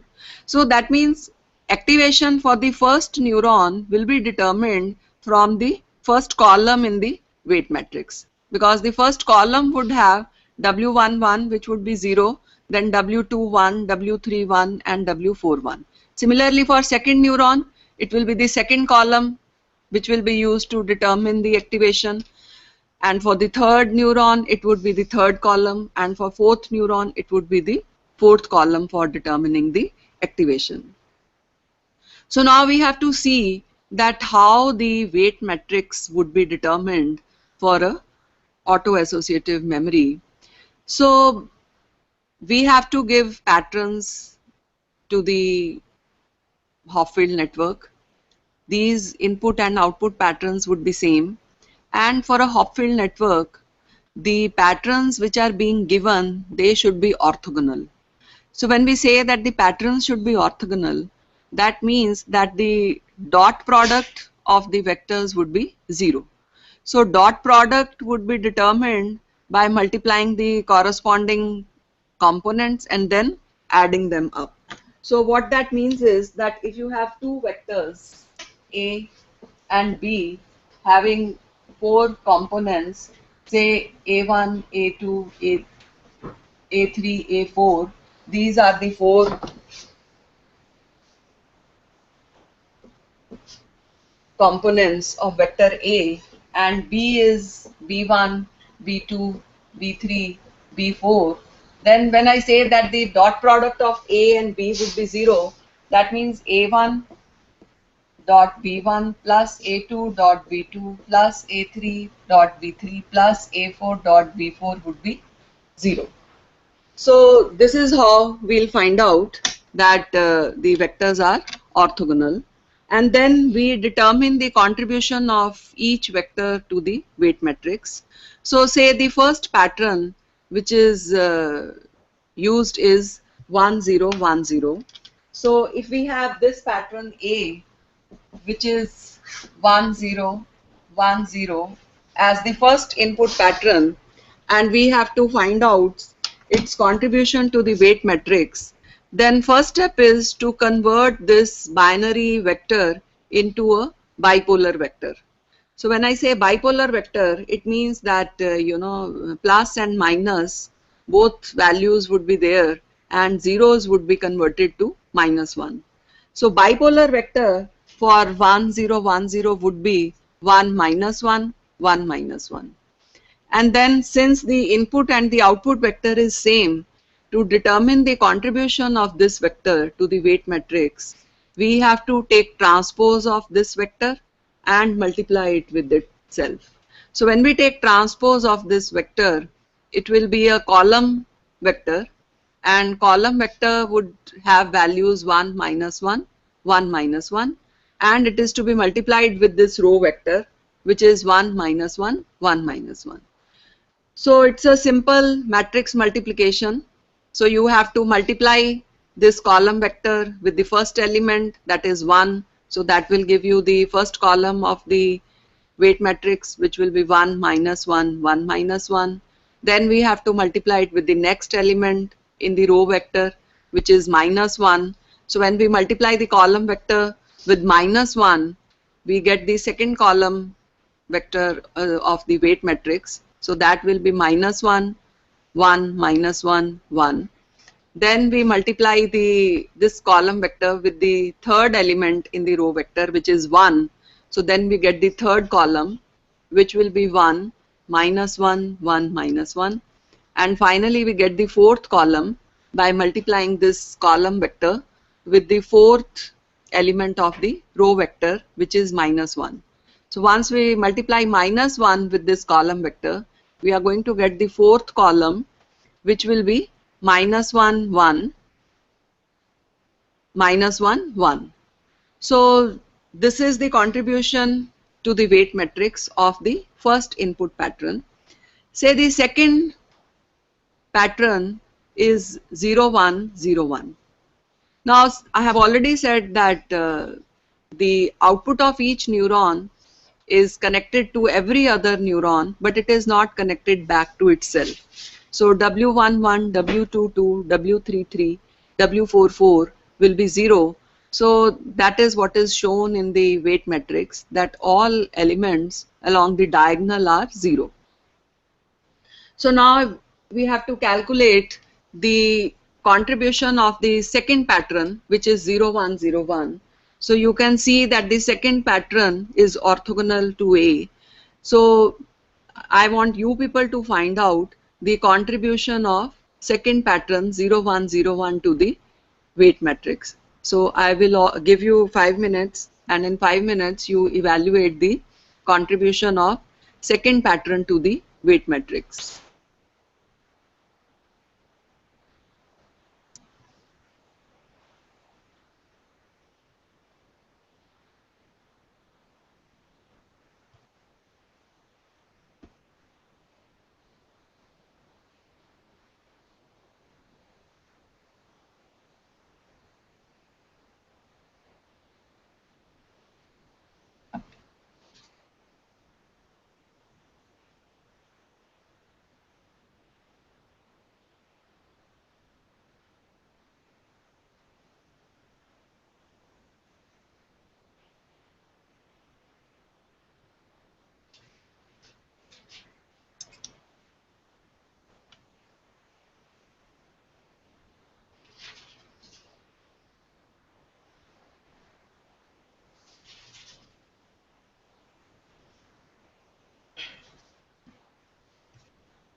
So you could find out the contribution of the second pattern. Subtraction के बाद वाली matrix आ गई उसके बाद में Subtraction. from diagonal. Okay, so what is that matrix? Is it different from the earlier matrix?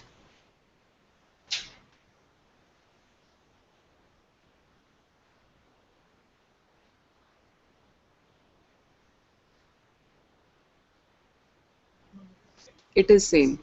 So the method for finding the contribution of pattern B would remain the same. First we have to convert this binary pattern into bipolar pattern. So bipolar pattern would be minus 1, minus 1. So B in the bipolar form would be minus 1, 1, minus 1, 1. And then we have to take transpose of this. So that will be this, and we have to multiply it with this.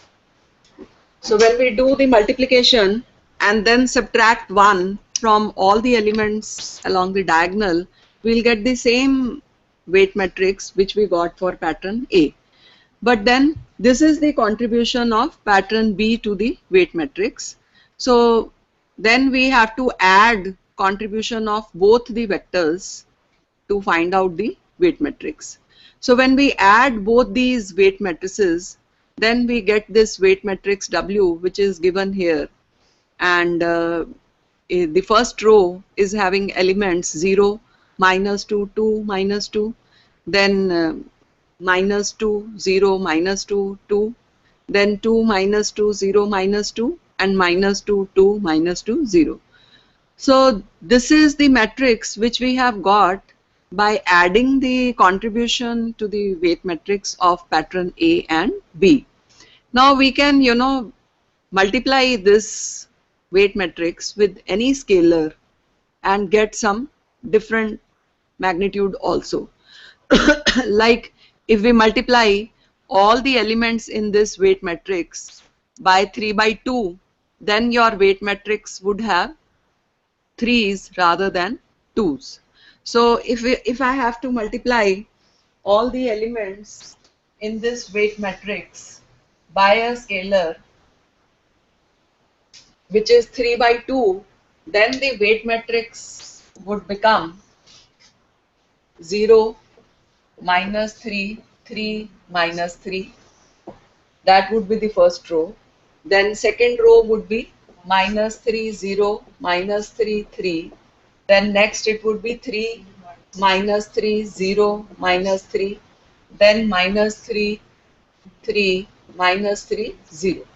So this can be the weight matrix. So say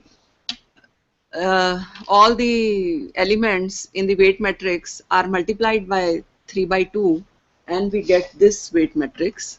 So if this is the weight matrix, then we have to apply some threshold function also to find out the output vector when an input vector is applied. So say the threshold function that is used is as given, that the function ft will be 1 if t is greater than equal to theta, where theta is 0, and ft will be 0 if t is less than 0. So that means if t is greater than equal to 0, then the threshold function will have value 1, and if t is less than 0, then the threshold function will have value 0. So we will use this threshold function to find out the output vector. So but first we have to find out the activation at each node. So let's start from the first neuron. Say the input vector which is applied is pattern A. So if we apply the pattern A to the first column of the weight matrix, then what will be the activation? Because for first neuron, it is the first column which is, coming into it. The inputs are coming into first neuron through the weights W21, W31 and W41. So we will use the first column of the weight matrix, which is 0, -3, 3, -3, to get the activation at node 1. So if we apply the first input vector, which is A, and the first input vector was 1, 0, 1, 0. What was the first input vector? 1, 0, 1, 0. So if this is the input vector 1, 0, 1, 0, then what would be the activation if we find the dot product of the input vector and the first column of the weight matrix? Then what will be the dot product? If we multiply 1 with 0, 0 with -3, 1 with 3, dot product will be 1 into 0 plus 0 into -3 plus 1 into -3 plus 0 into -3. So this will come out to be 3. So then what will be F3? Then we have to apply the threshold function. So what would be F3? If you look at the threshold function, here t is greater than 0, t is 3, and since it is greater than 0, F3 would be 1. So this is the output of your first neuron. Then similarly we have to find the output for the second, third and fourth neurons. So what would be the activation for second, third and fourth neuron?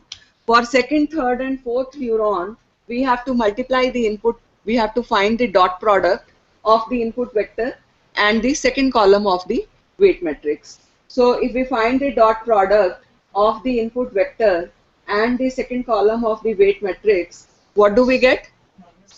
Minus 6. So that means what, when we apply the threshold function on f minus 6, the output will be 0. Similarly, for third neuron, we'll be multiplying the input vector with the third column. So when we multiply the input vector with the third column, the activation would be 3. So this 3 will again give us a 1 in the output. And then when the input vector is, we find the dot product of the input vector and the fourth column, what is the activation? Again it is minus 6. So minus 6 will, when we apply the threshold function, we'll get a 0. So the pattern which has been recalled is 1 0 1 0, which is same as the input pattern. So this network is able to recall the pattern which was stored in it. Similarly, if we apply the vector b, if the vector b, the value of the vector b was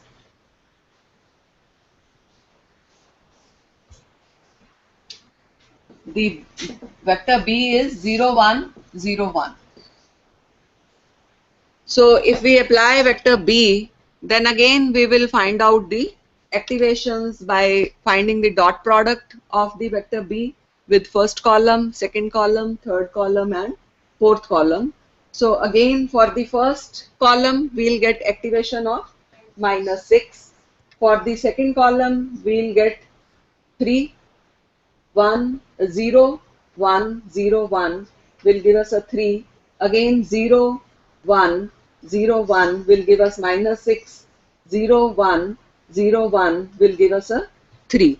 So when we apply the threshold function, minus 6 will give us a 0, 3 will give us a 1, again 0, 1. So the same pattern is recalled. So these A and B, then they are the stable patterns which the Hopfield network has stored and it is able to recall them.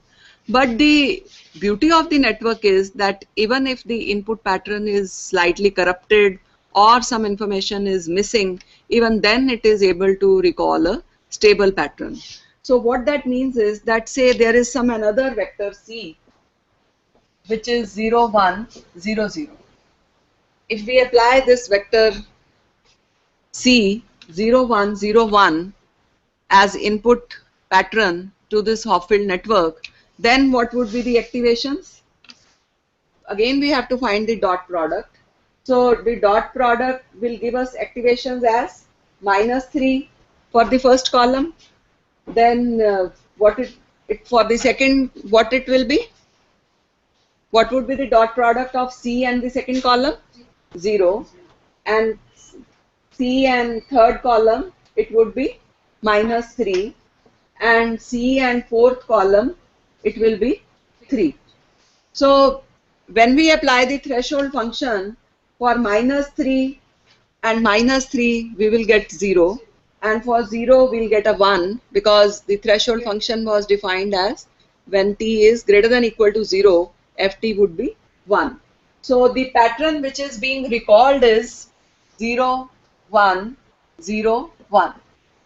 So that means pattern which is being recalled is B, right? Now the question is why it is recalling B and not A. So there is a reason for that also, because pattern A was 1 0 1 0. So when we apply an input pattern at the input of a Hopfield network, it is going to recall that pattern which is closest to it. So if you see the difference between B and C, it differs only in one element. The rest of the three elements are same. And if you see the distance between A and C, then it is different for how many elements? 3. So the difference is between A and C is 3, between B and C it is only 1. So C is most similar to B. So Hopfield network is going to recall that pattern which is most similar to the input pattern. So that is how this works. Now, While we are recalling vector C, when we create weight matrix, we only consider vector A and B. yeah, because that is what I am saying, that the beauty of the network is that we have trained it for 2 stable patterns. But even if the input is slightly noisy or incorrect, or if some information is missing, even then it will recall that pattern. So what it means is that supposing you wanted to give B only as the input pattern, but by mistake the last element became 0. So you wanted to recall B and you have been able to recall B. So that is the beauty of the network. Now, thing is, the way we have, evaluated this activation for each neuron and then finally the output vector, we have done it synchronously. We have found for each neuron, we have multiplied the input vector with the column vector of the weight matrix and found the activation of first, second and third, fourth neuron and done it. But if you see the structure of the network, then the output of second neuron is the input for the first neuron. So when the output of the second neuron change, the input of the first neuron also change. So it has to be done actually asynchronous. The update has to be done in a asynchronous fashion rather than a synchronous fashion, because Hopfield network is a recurrent network. If you look at your network deeply, then you will see that in the Hopfield network we are giving an input pattern, we are determining the activation, we are applying the threshold function, we are getting an output, that output is being fed back to the input. So that means this, the manner in which we have done the evaluation of the output vector is not correct. And, it has to be updated in a asynchronous fashion. So when we say it has to be updated in a asynchronous fashion, that means once, we apply an input vector and we determine the change in the output of the first neuron. So then that becomes the input vector, and then we find out the change in the output of the second neuron. So once we have determined the change in the output of the second neuron, then that becomes the input vector, and then we find out the change in the output of the third neuron. And this cycle continues till there is no change in the input and output vector. Then we say that the network has stabilized. So what that means is that the actual update will be done like this.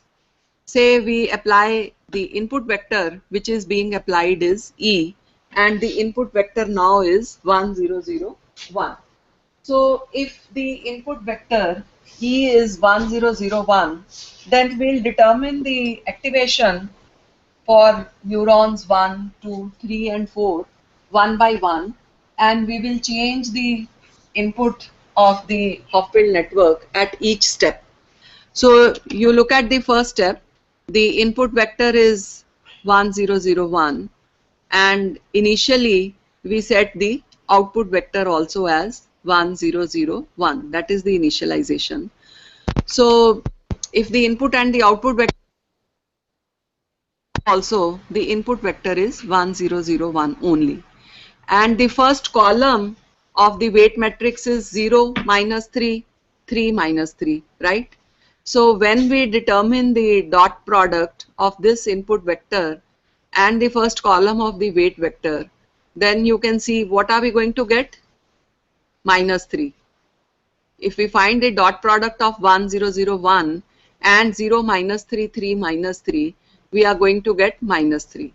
So minus 3, when we apply the threshold function, That means output of the first neuron is 0. So that means now the output vector at this very moment is 0, 0, 0, 1. So now this becomes the input vector in the next step. So in step 2, the input vector is 0, 0, 0, 1. Now this input vector is applied to the second column of the weight matrix, which is -3, 0, -3, 3. So when it is applied to the second column of the weight matrix, you can see when we find the dot product is going to be 3. So now when we apply the activation function, the output of the second neuron is going to be 1. So now the output vector at this moment is 0, 1, 0, 1. So this becomes the input vector in the next step.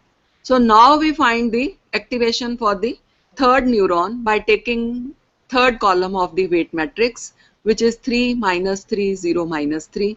So now your activation will be -6 and the output will be 0. So now this output vector becomes the input vector in the next step, which is again 0, 1, 0, 1. And we find out the activation for the fourth neuron by taking into account the fourth column of the weight matrix, which is -3, 3, -3, 0. So now your activation is 3, right? So for 3, when we apply the threshold function, output is going to be 1. So again, you see we repeat this now. In the next cycle, 0, 1, 0, 1 is the input vector. We find out the output of the first neuron by taking first column of the weight matrix.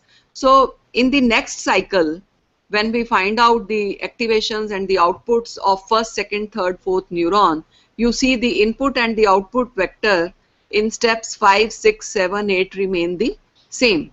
So for one complete sweep, the input and output vector have not changed. So that means the pattern being recalled is 0, 1, 0, 1, which is B. Now if we followed the earlier method where we were changing the output synchronously, then look at what will happen. If we take E as an input vector, 1, 0, 0, 1, and we take the weight matrix and synchronously determine the output vector, then output vector will come out to be 0, 1, 1, 0. Now this output vector becomes the input vector. So when this becomes the input vector, the output vector will be E. So in the next cycle, this output vector will be the input vector. Then your output vector will be this. So that means the network is basically oscillating between these two states. So that will never happen actually. Why? Because the outputs are actually updated asynchronously rather than synchronously. So we have to take into account that the outputs have to be updated asynchronously.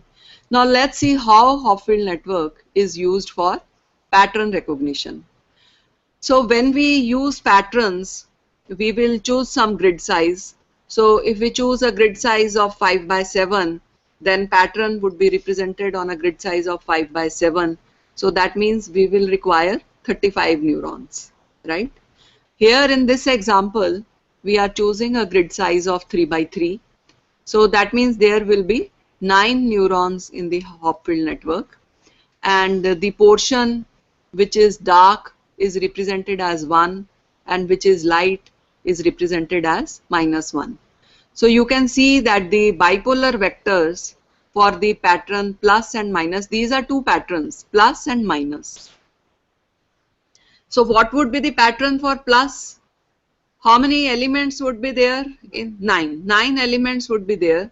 So if we have to read the pattern for plus, it would be, since first element of the grid is blank, it would be -1, second is filled, so it will be 1, and third would be -1.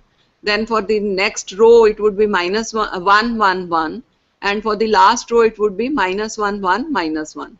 So that would be the pattern C plus for plus, and for minus sign the pattern C minus would be -1, -1, -1 for first row, 1, 1, 1 for second row, and -1, -1, -1 for the third row. So if these are the two input patterns, then we have to find out the weight matrix by following the same procedure that we had done earlier. So for the first pattern, we will take the transpose and multiply. For the second pattern also, we will take the transpose and multiply, and then we will add. So addition will give us this weight matrix. So now you can see if this is the weight matrix with you, and if the input pattern is plus, then what would be the activations for C plus?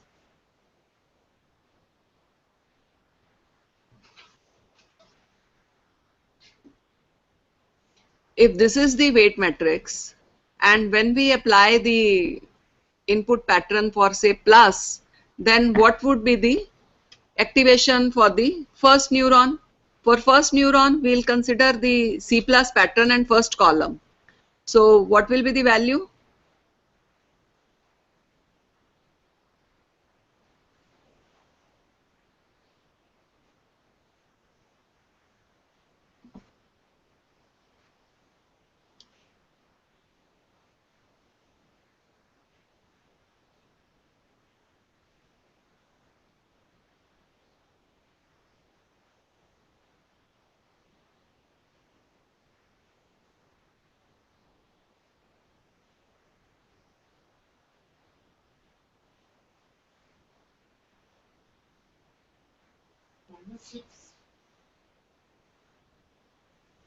If you take the C plus pattern, it is minus 1, 1, minus 1.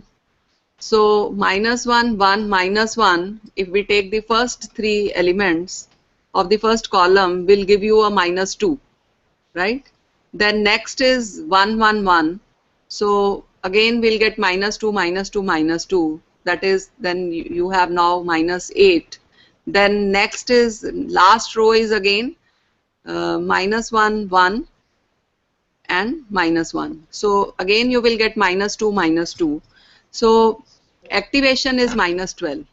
So you can see that if your input vector is C plus, then activations for the 9 neurons are going to be minus 12, 2, minus 12, then 12, 12, 12, and minus 12, 12, 2, and minus 12.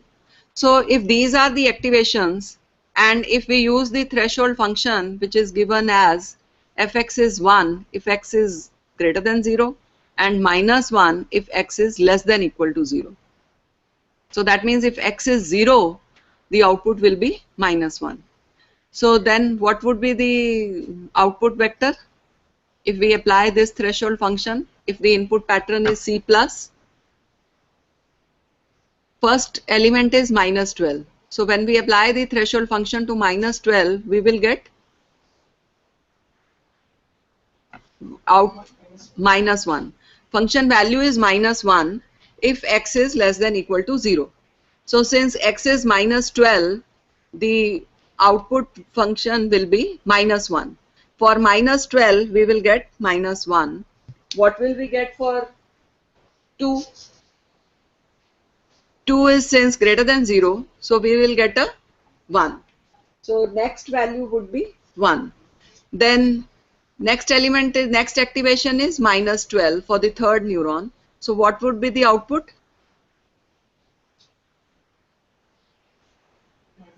Minus 1. The output will be again minus 1.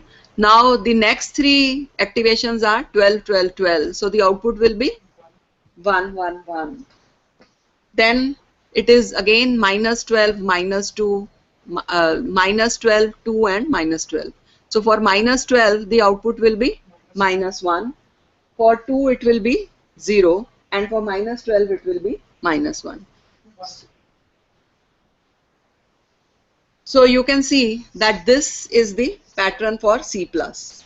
So we gave C plus as the input pattern and we could recall it. Similarly, if we give C minus as the input pattern, we will recall C minus. So what patterns we have saved, the network is able to recall those patterns, right? But the beauty is that even if the patterns are slightly corrupted, even then the correct patterns would be recalled. So let's see, say this is the input pattern. Now this pattern is a corrupted pattern of C minus. In C minus, the first and the third row were blank, and the second row, all the elements were filled. So now for this pattern, the bipolar vector that we are going to get is 1, minus 1 for the first row. For the second row, we will get 1, 1, 1. And for the third row, we will get minus 1, minus 1, minus 1. So now, if this is your input pattern, then what would be the activation? So activation, you see it comes out to be minus 12, minus 2, minus 8. So minus 12, minus 2, minus 8 will give you what output? If the activation is minus 12, the output will be minus 1. Again, the activation is minus 2, so output will be minus 1. Again, activation is minus 8, so output will be minus 1. Now, next three activations are 4, 4, 4. So, for that, the output will be 1, 1, 1. And then the next three activations are minus 8, minus 2, minus 8. For that, again, your output will be minus 1, minus 1, minus 1. So, which pattern is this? C minus. So, the input was a slightly corrupted pattern, but we could recall the minus pattern. So, the pattern which it was supposed to recall, the network is able to recall. And in addition to that, it is able to recall some other similar patterns also. Like you see the pattern in figure 6. We have the corners which are filled. So this is not a plus or minus sign. But what is this? If we have to write the vector for this pattern, what that vector would be?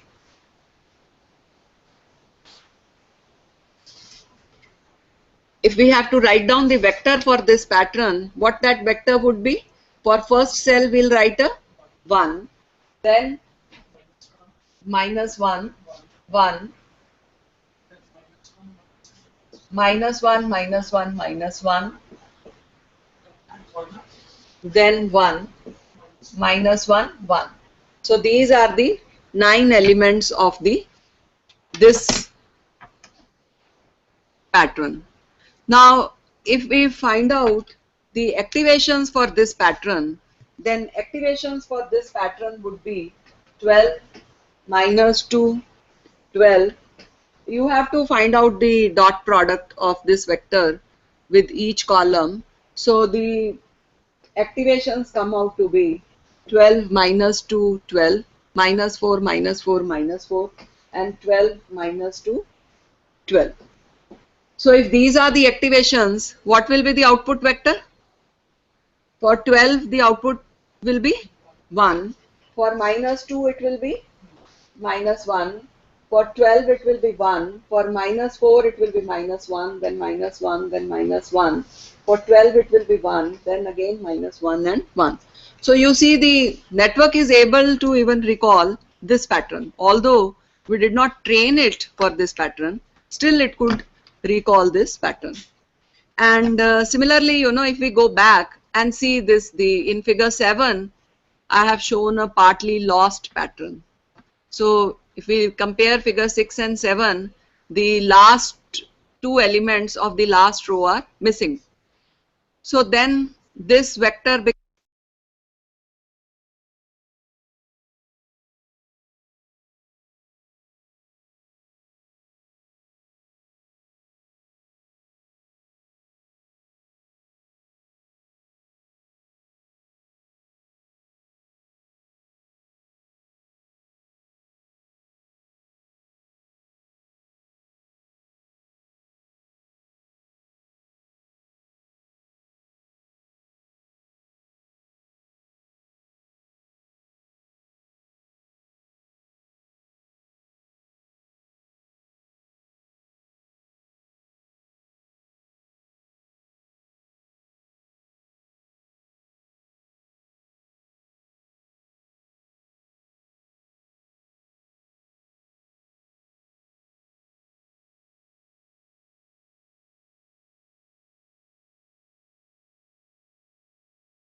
Hello.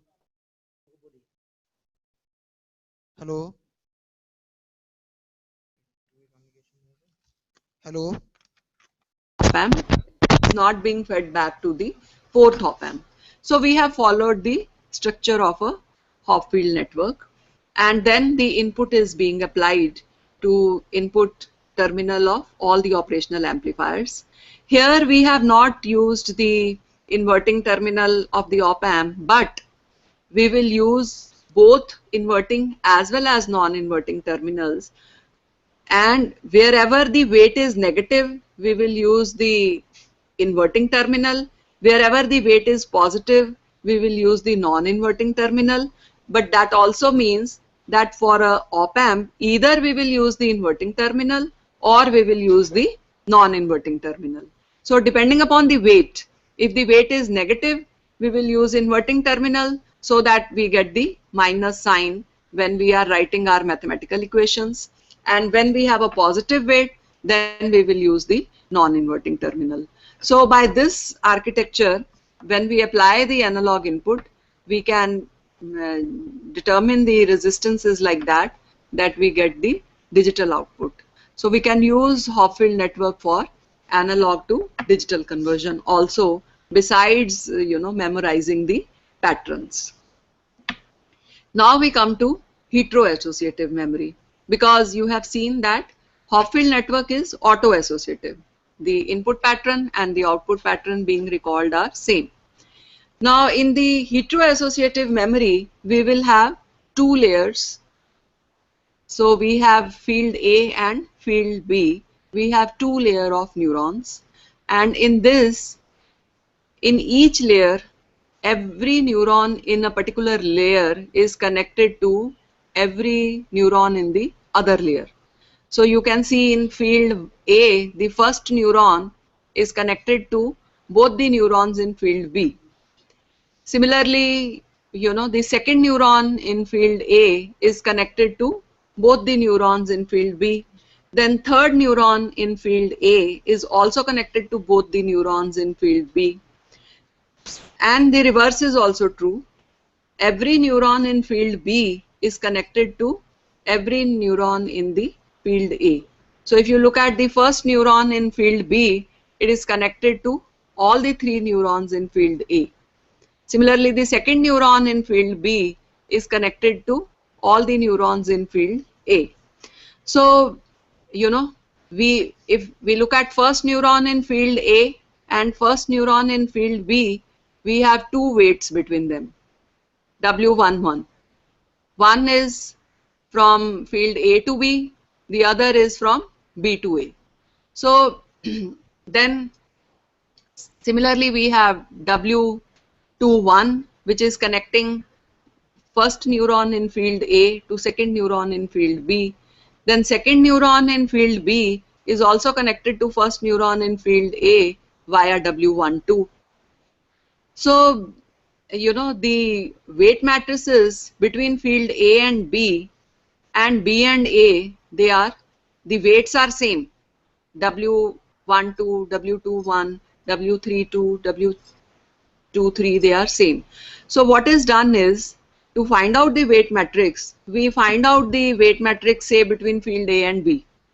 So we find out the field matrix, weight matrix between field A and B, and then we take transpose of that weight matrix. That becomes the weight matrix from B to A.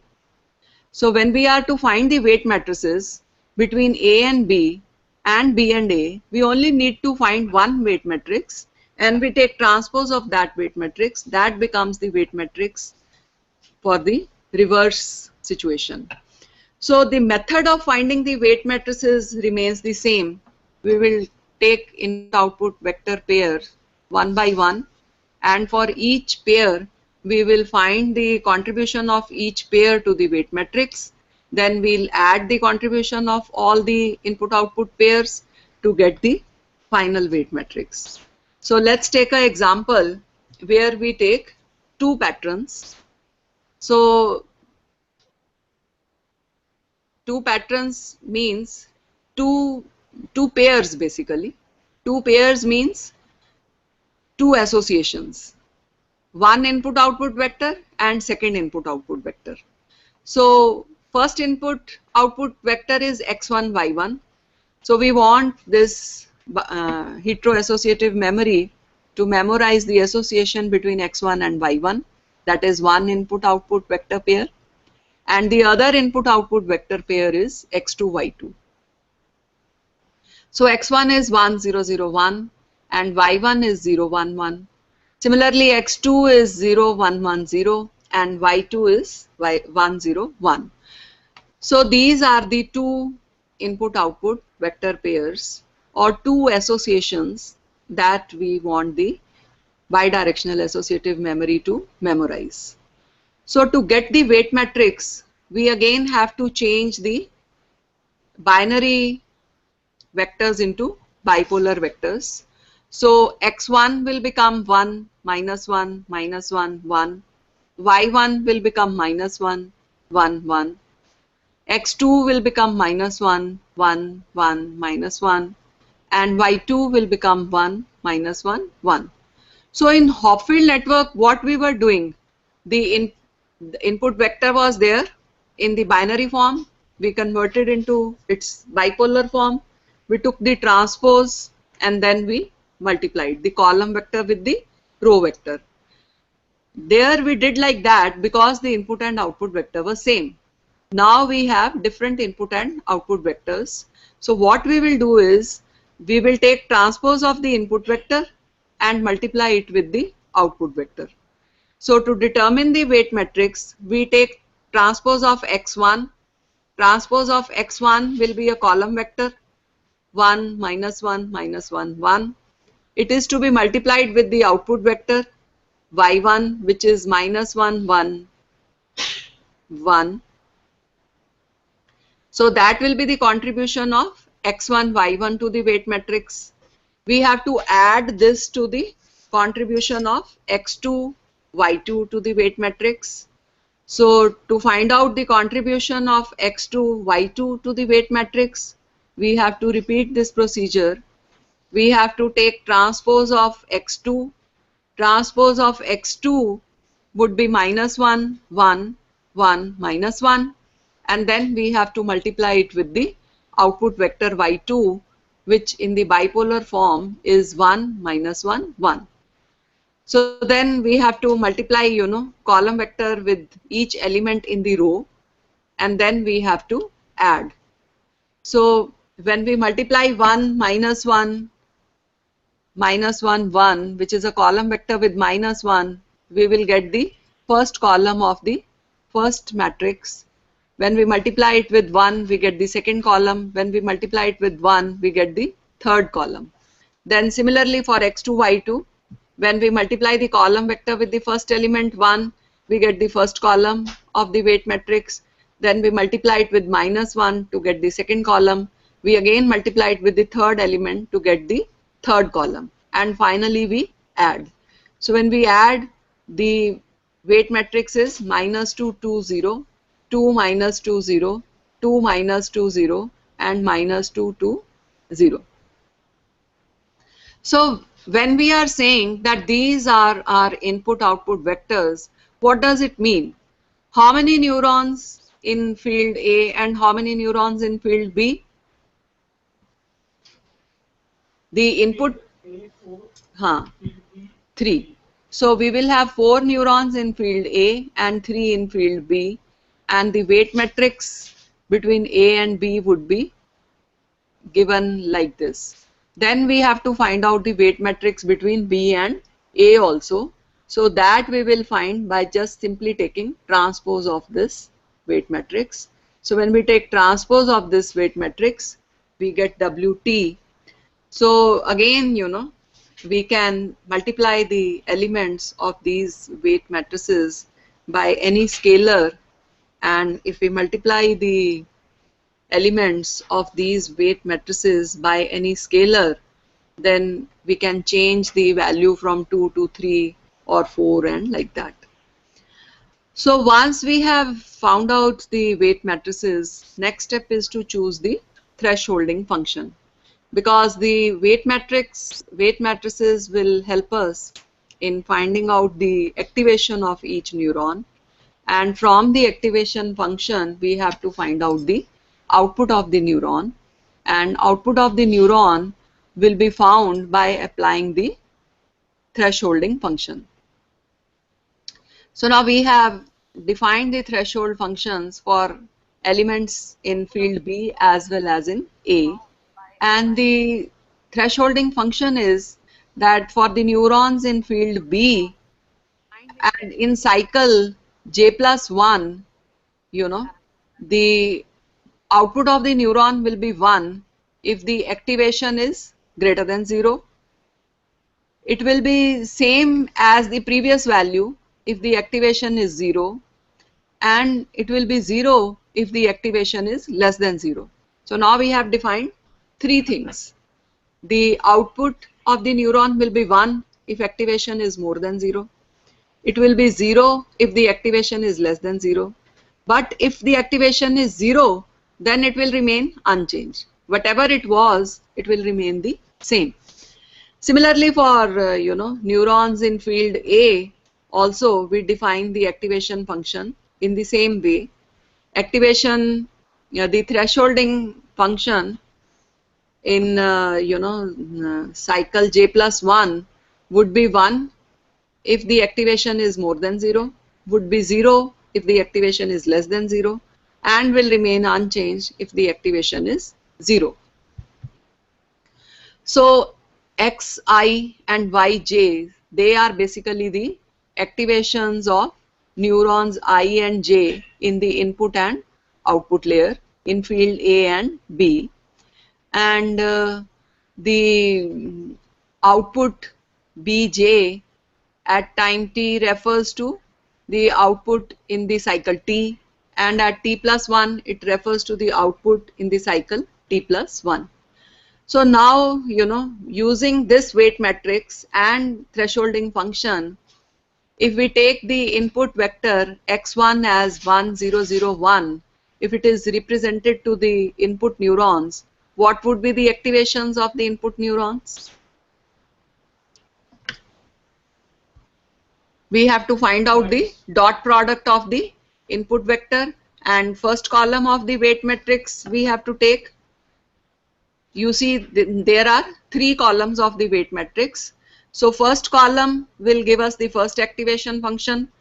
So the vector x1 is being taken as 1 0 0 1, right? So when we use this vector and apply it to the first column of the weight matrix, what activations we will get? minus 2 minus plus minus 2. 1 0 0 1. So 1 0 0 1 applied to minus 2, it will give us minus 4. So we will get minus 4. When we apply it to the second column, then we will get, second column will give us, no, the second column, the weights are 2, minus 2, minus 2, 2. When we take its dot product with 1 0 0 1, we will get 4. So activation is 4. And for the last column, since all elements are 0, the activation is going to be 0. So you see here that when we apply x1 as the input pattern, the activations for the neurons in the output layer would be minus 4 4 0. So then what will be the output? For minus 4 activation, what will be the output? 0. For 4 it will be 1. And for 0 it will be what it was previously. And what it was previously? 1. So this will be 1. So this is your y1. So we applied x1 as the input pattern and we get y1 as the output pattern. Similarly, if we apply y1 at field B, so y1 is this. Y1 is 0 1 1. So if we apply y1 at field B, then the weight matrix which will be used is WT, right? So when we use WT, what will be the activations?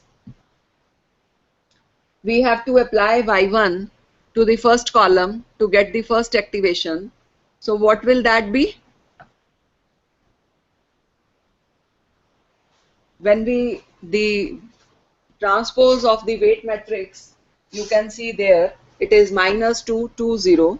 So when we multiply this with minus 2 2, so we will get 2. Then when we use the second column, then we get minus 2. Then we use the third column and we get minus 2. Then we use the fourth column and we get 2. So these are the activations. So now when we apply thresholding, 2 will give us 1, minus 2 will give us 0, minus 2 will give us 0, and 2 will give us 1. So the pattern being recalled is x1, right? So it is bidirectional. x1 input pattern, y1 the output pattern. And if we apply y1 as the input pattern at the output layer, we get the x1 at the input layer. So this is how it works. It memorizes the associations and it memorizes the associations both way. So we can test it for x2 and y2 also. So if we test it for x2 and y2, x2 and y2 were, x2 was given to be 0 1 1 0 and y2 was 1 0 1. So if we have to test it for x2 and y2, again if x2 is the input pattern, then we will use the weight matrix W. So the activations would be 0 1 1 0 will give us 4, right? First column will give us 4, second column will give us minus 4, and third column will give us 0. So that means 4 will give us a 1, minus 4 will give us a 0. This is 0, so it will remain what it was, so it will remain 1. So y2 has been recalled. Similarly, if we apply y2 at the output layer, the input layer will recall x2. So both ways it will work. Now, because it will remain same. Y2 is already in the previous cycle, it was 1, so it will remain 1. because we are only considering present cycle, right? So, but say the network has, when we were training the network, it is already memorized like this, right? So previously it will recall the previous value. So now supposing the input vector is slightly corrupted, say x1 is modified to, say we modify x1.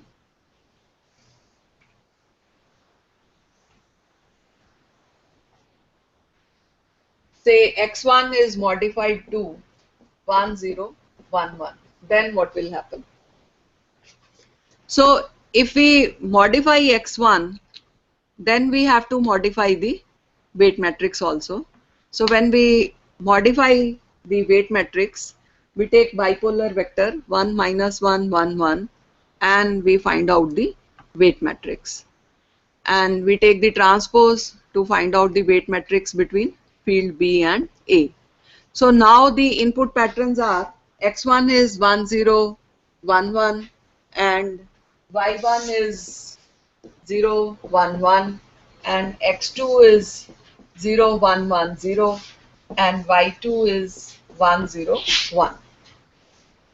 So if we now we apply the same logic, then when we apply x1 as the input vector, y1 will be the output, and when we apply x2 as the input vector, y2 will be the output.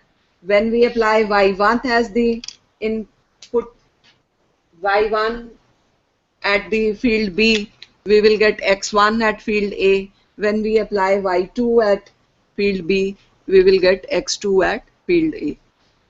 So, we can change the input and output vector pairs and find out the weight matrices and, test.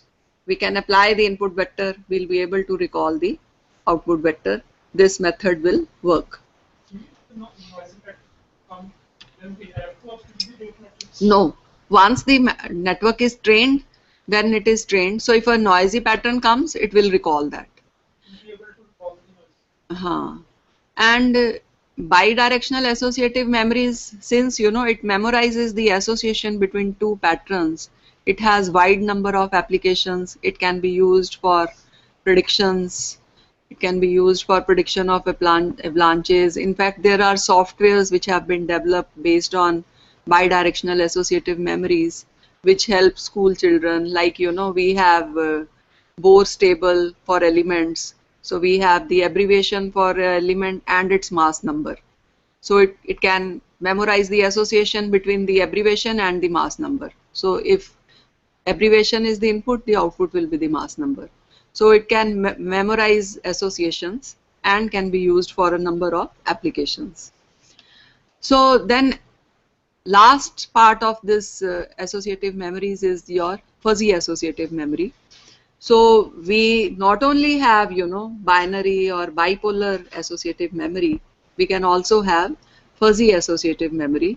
So the structure of fuzzy associative memory will be same as that of bidirectional associative memory. We will have two layers of neurons, and in every neuron in a layer would be connected to every other neuron in the next layer. And the connections are between layer 1 and 2, layer A and B, as well as between B and A. So we can find out the weight matrix between A and B and take transpose of that to find matrix between B and A. The only thing is that how to do multiplication and addition, because now you will not have binary numbers, rather you will have the membership grades. So in the decimal system, you will have the numbers. So we have to use max-min composition. So wherever multiplication is to be done, we will use minimum of the 2. And wherever addition is to be done, we will use maximum of the 2. So say we have two fuzzy vectors. So the first fuzzy vector is 0.3, 0.7, 0.4, 0.2, and it is associated with the other fuzzy vector, which is 0.4, 0.3, 0.9. So the method of determining the weight matrix will remain the same. we have to take transpose of the input vector. So it becomes a column vector, 0.3, 0.7, 0.4, 0.2, and the other vector remains a row vector. Now we have to find out, now we have to multiply this column vector with each element of the row vector. So when we multiply the column vector with 0.4, then we have to find minimum of 0.3, 0.4, minimum of 0.7, 0.4, minimum of 0.4, 0.4, minimum of 0.2, 0.4. Then for the second element, minimum of 0.3, 0.3, minimum of 0.7, 0.3, minimum of 0.4, 0.3, minimum of 0.2, 0.3. Then we come to the last element in the row vector. So we have to find out minimum of 0.3, 0.9, 0.7, 0.9, 0.4, 0.9, 0.2, 0.9. So when we take the minimum, the weight matrix will be 0.3, 0.3, 0.3, 0.4, 0.3, 0.7, 0.4, 0.3, 0.4, 0.2, 0.2, 0.2. So this is your weight matrix between field A and B. And between B and A, we can take the transpose and find out. So when the input vector is 0.3, 0.7, 0.4, 0.2, then we have to find the, first we have to find the dot product, we have to, multiply each element with the corresponding element in the first column, then second column, then third column, and then add. So when we multiply, we have to, when we multiply, so, when we multiply the vector 0.7, 0.3, 0.7, 0.4, 0.2 with the first column, we have to find minimum of 0.3, 0.3, minimum of 0.7, 0.4, minimum of 0.4, 0.4, minimum of 0.2, 0.2. And then we have to add. So addition will be done by finding maximum. So maximum, so we have to find minimum and then maximum of the minimum. So when we find minimum, we get 0.3, 0.4, 0.4, 0.2, and when we find maximum of that, it will be 0.4. So so B1 is coming out to be 0.4. Similarly, we can find B2 and B3. They will come out to be 0.3 and 0.7. So that means the pattern which is being recalled is 0.4, 0.3, 0.7 and not 0.3, 0.4, 0.3, 0.9. But it is very close to the pattern which we want.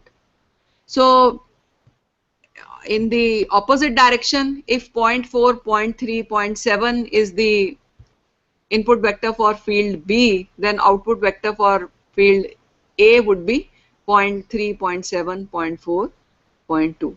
So, again, the same resonance is maintained between the input and the output vectors.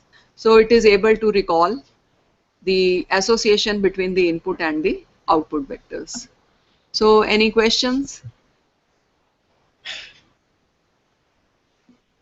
Yes, at Maharaja Surajmal Institute, we have any questions?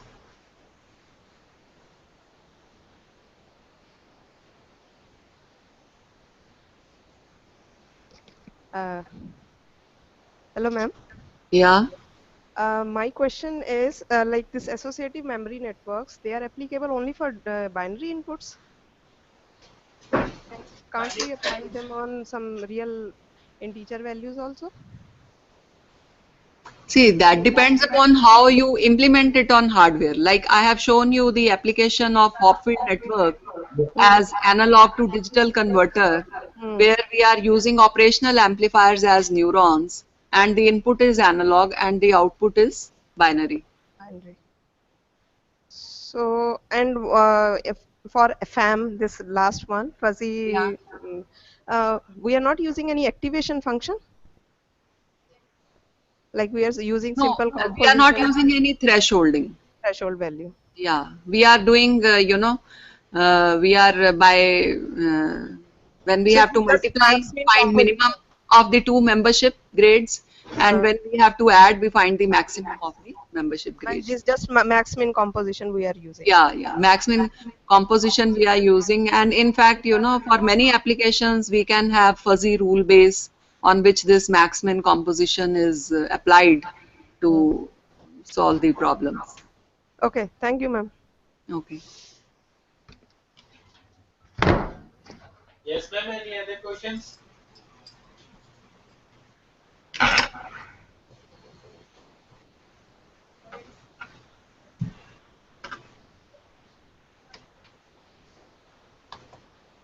At JSS Academy, we have any questions?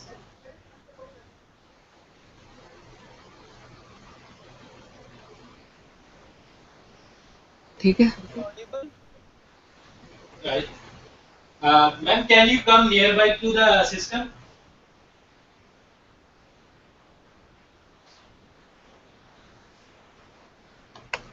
Yes, sir. Come little closer.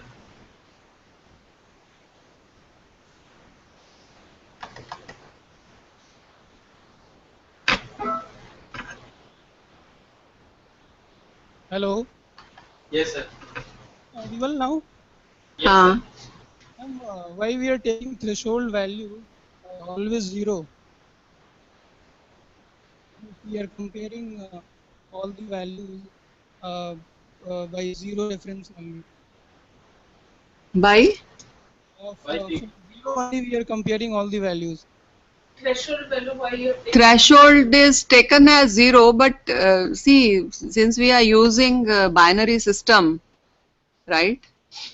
So, I mean, you have to decide if you want to take 1 as a threshold value, then accordingly you have to define your activation function. Since we are using binary values, so, you know, the threshold you will take as 0 or 1. Or if you want to go for bipolar system, we can take it as -1 also. Okay. Thank you. Okay. Done? Yes, sir. Any other questions? At YMCA?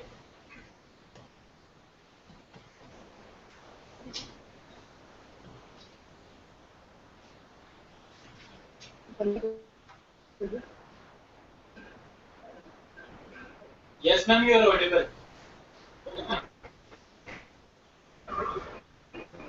No question, sir. Thank you. No question. Okay, thank you.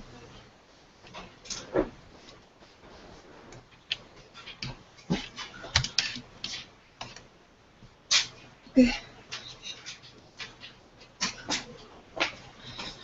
Thank you so much, ma'am, for delivering such nice lecture. And all the remote center coordinators, you are just requested that for today's the session is off now, and tomorrow again we will meet at 9:30.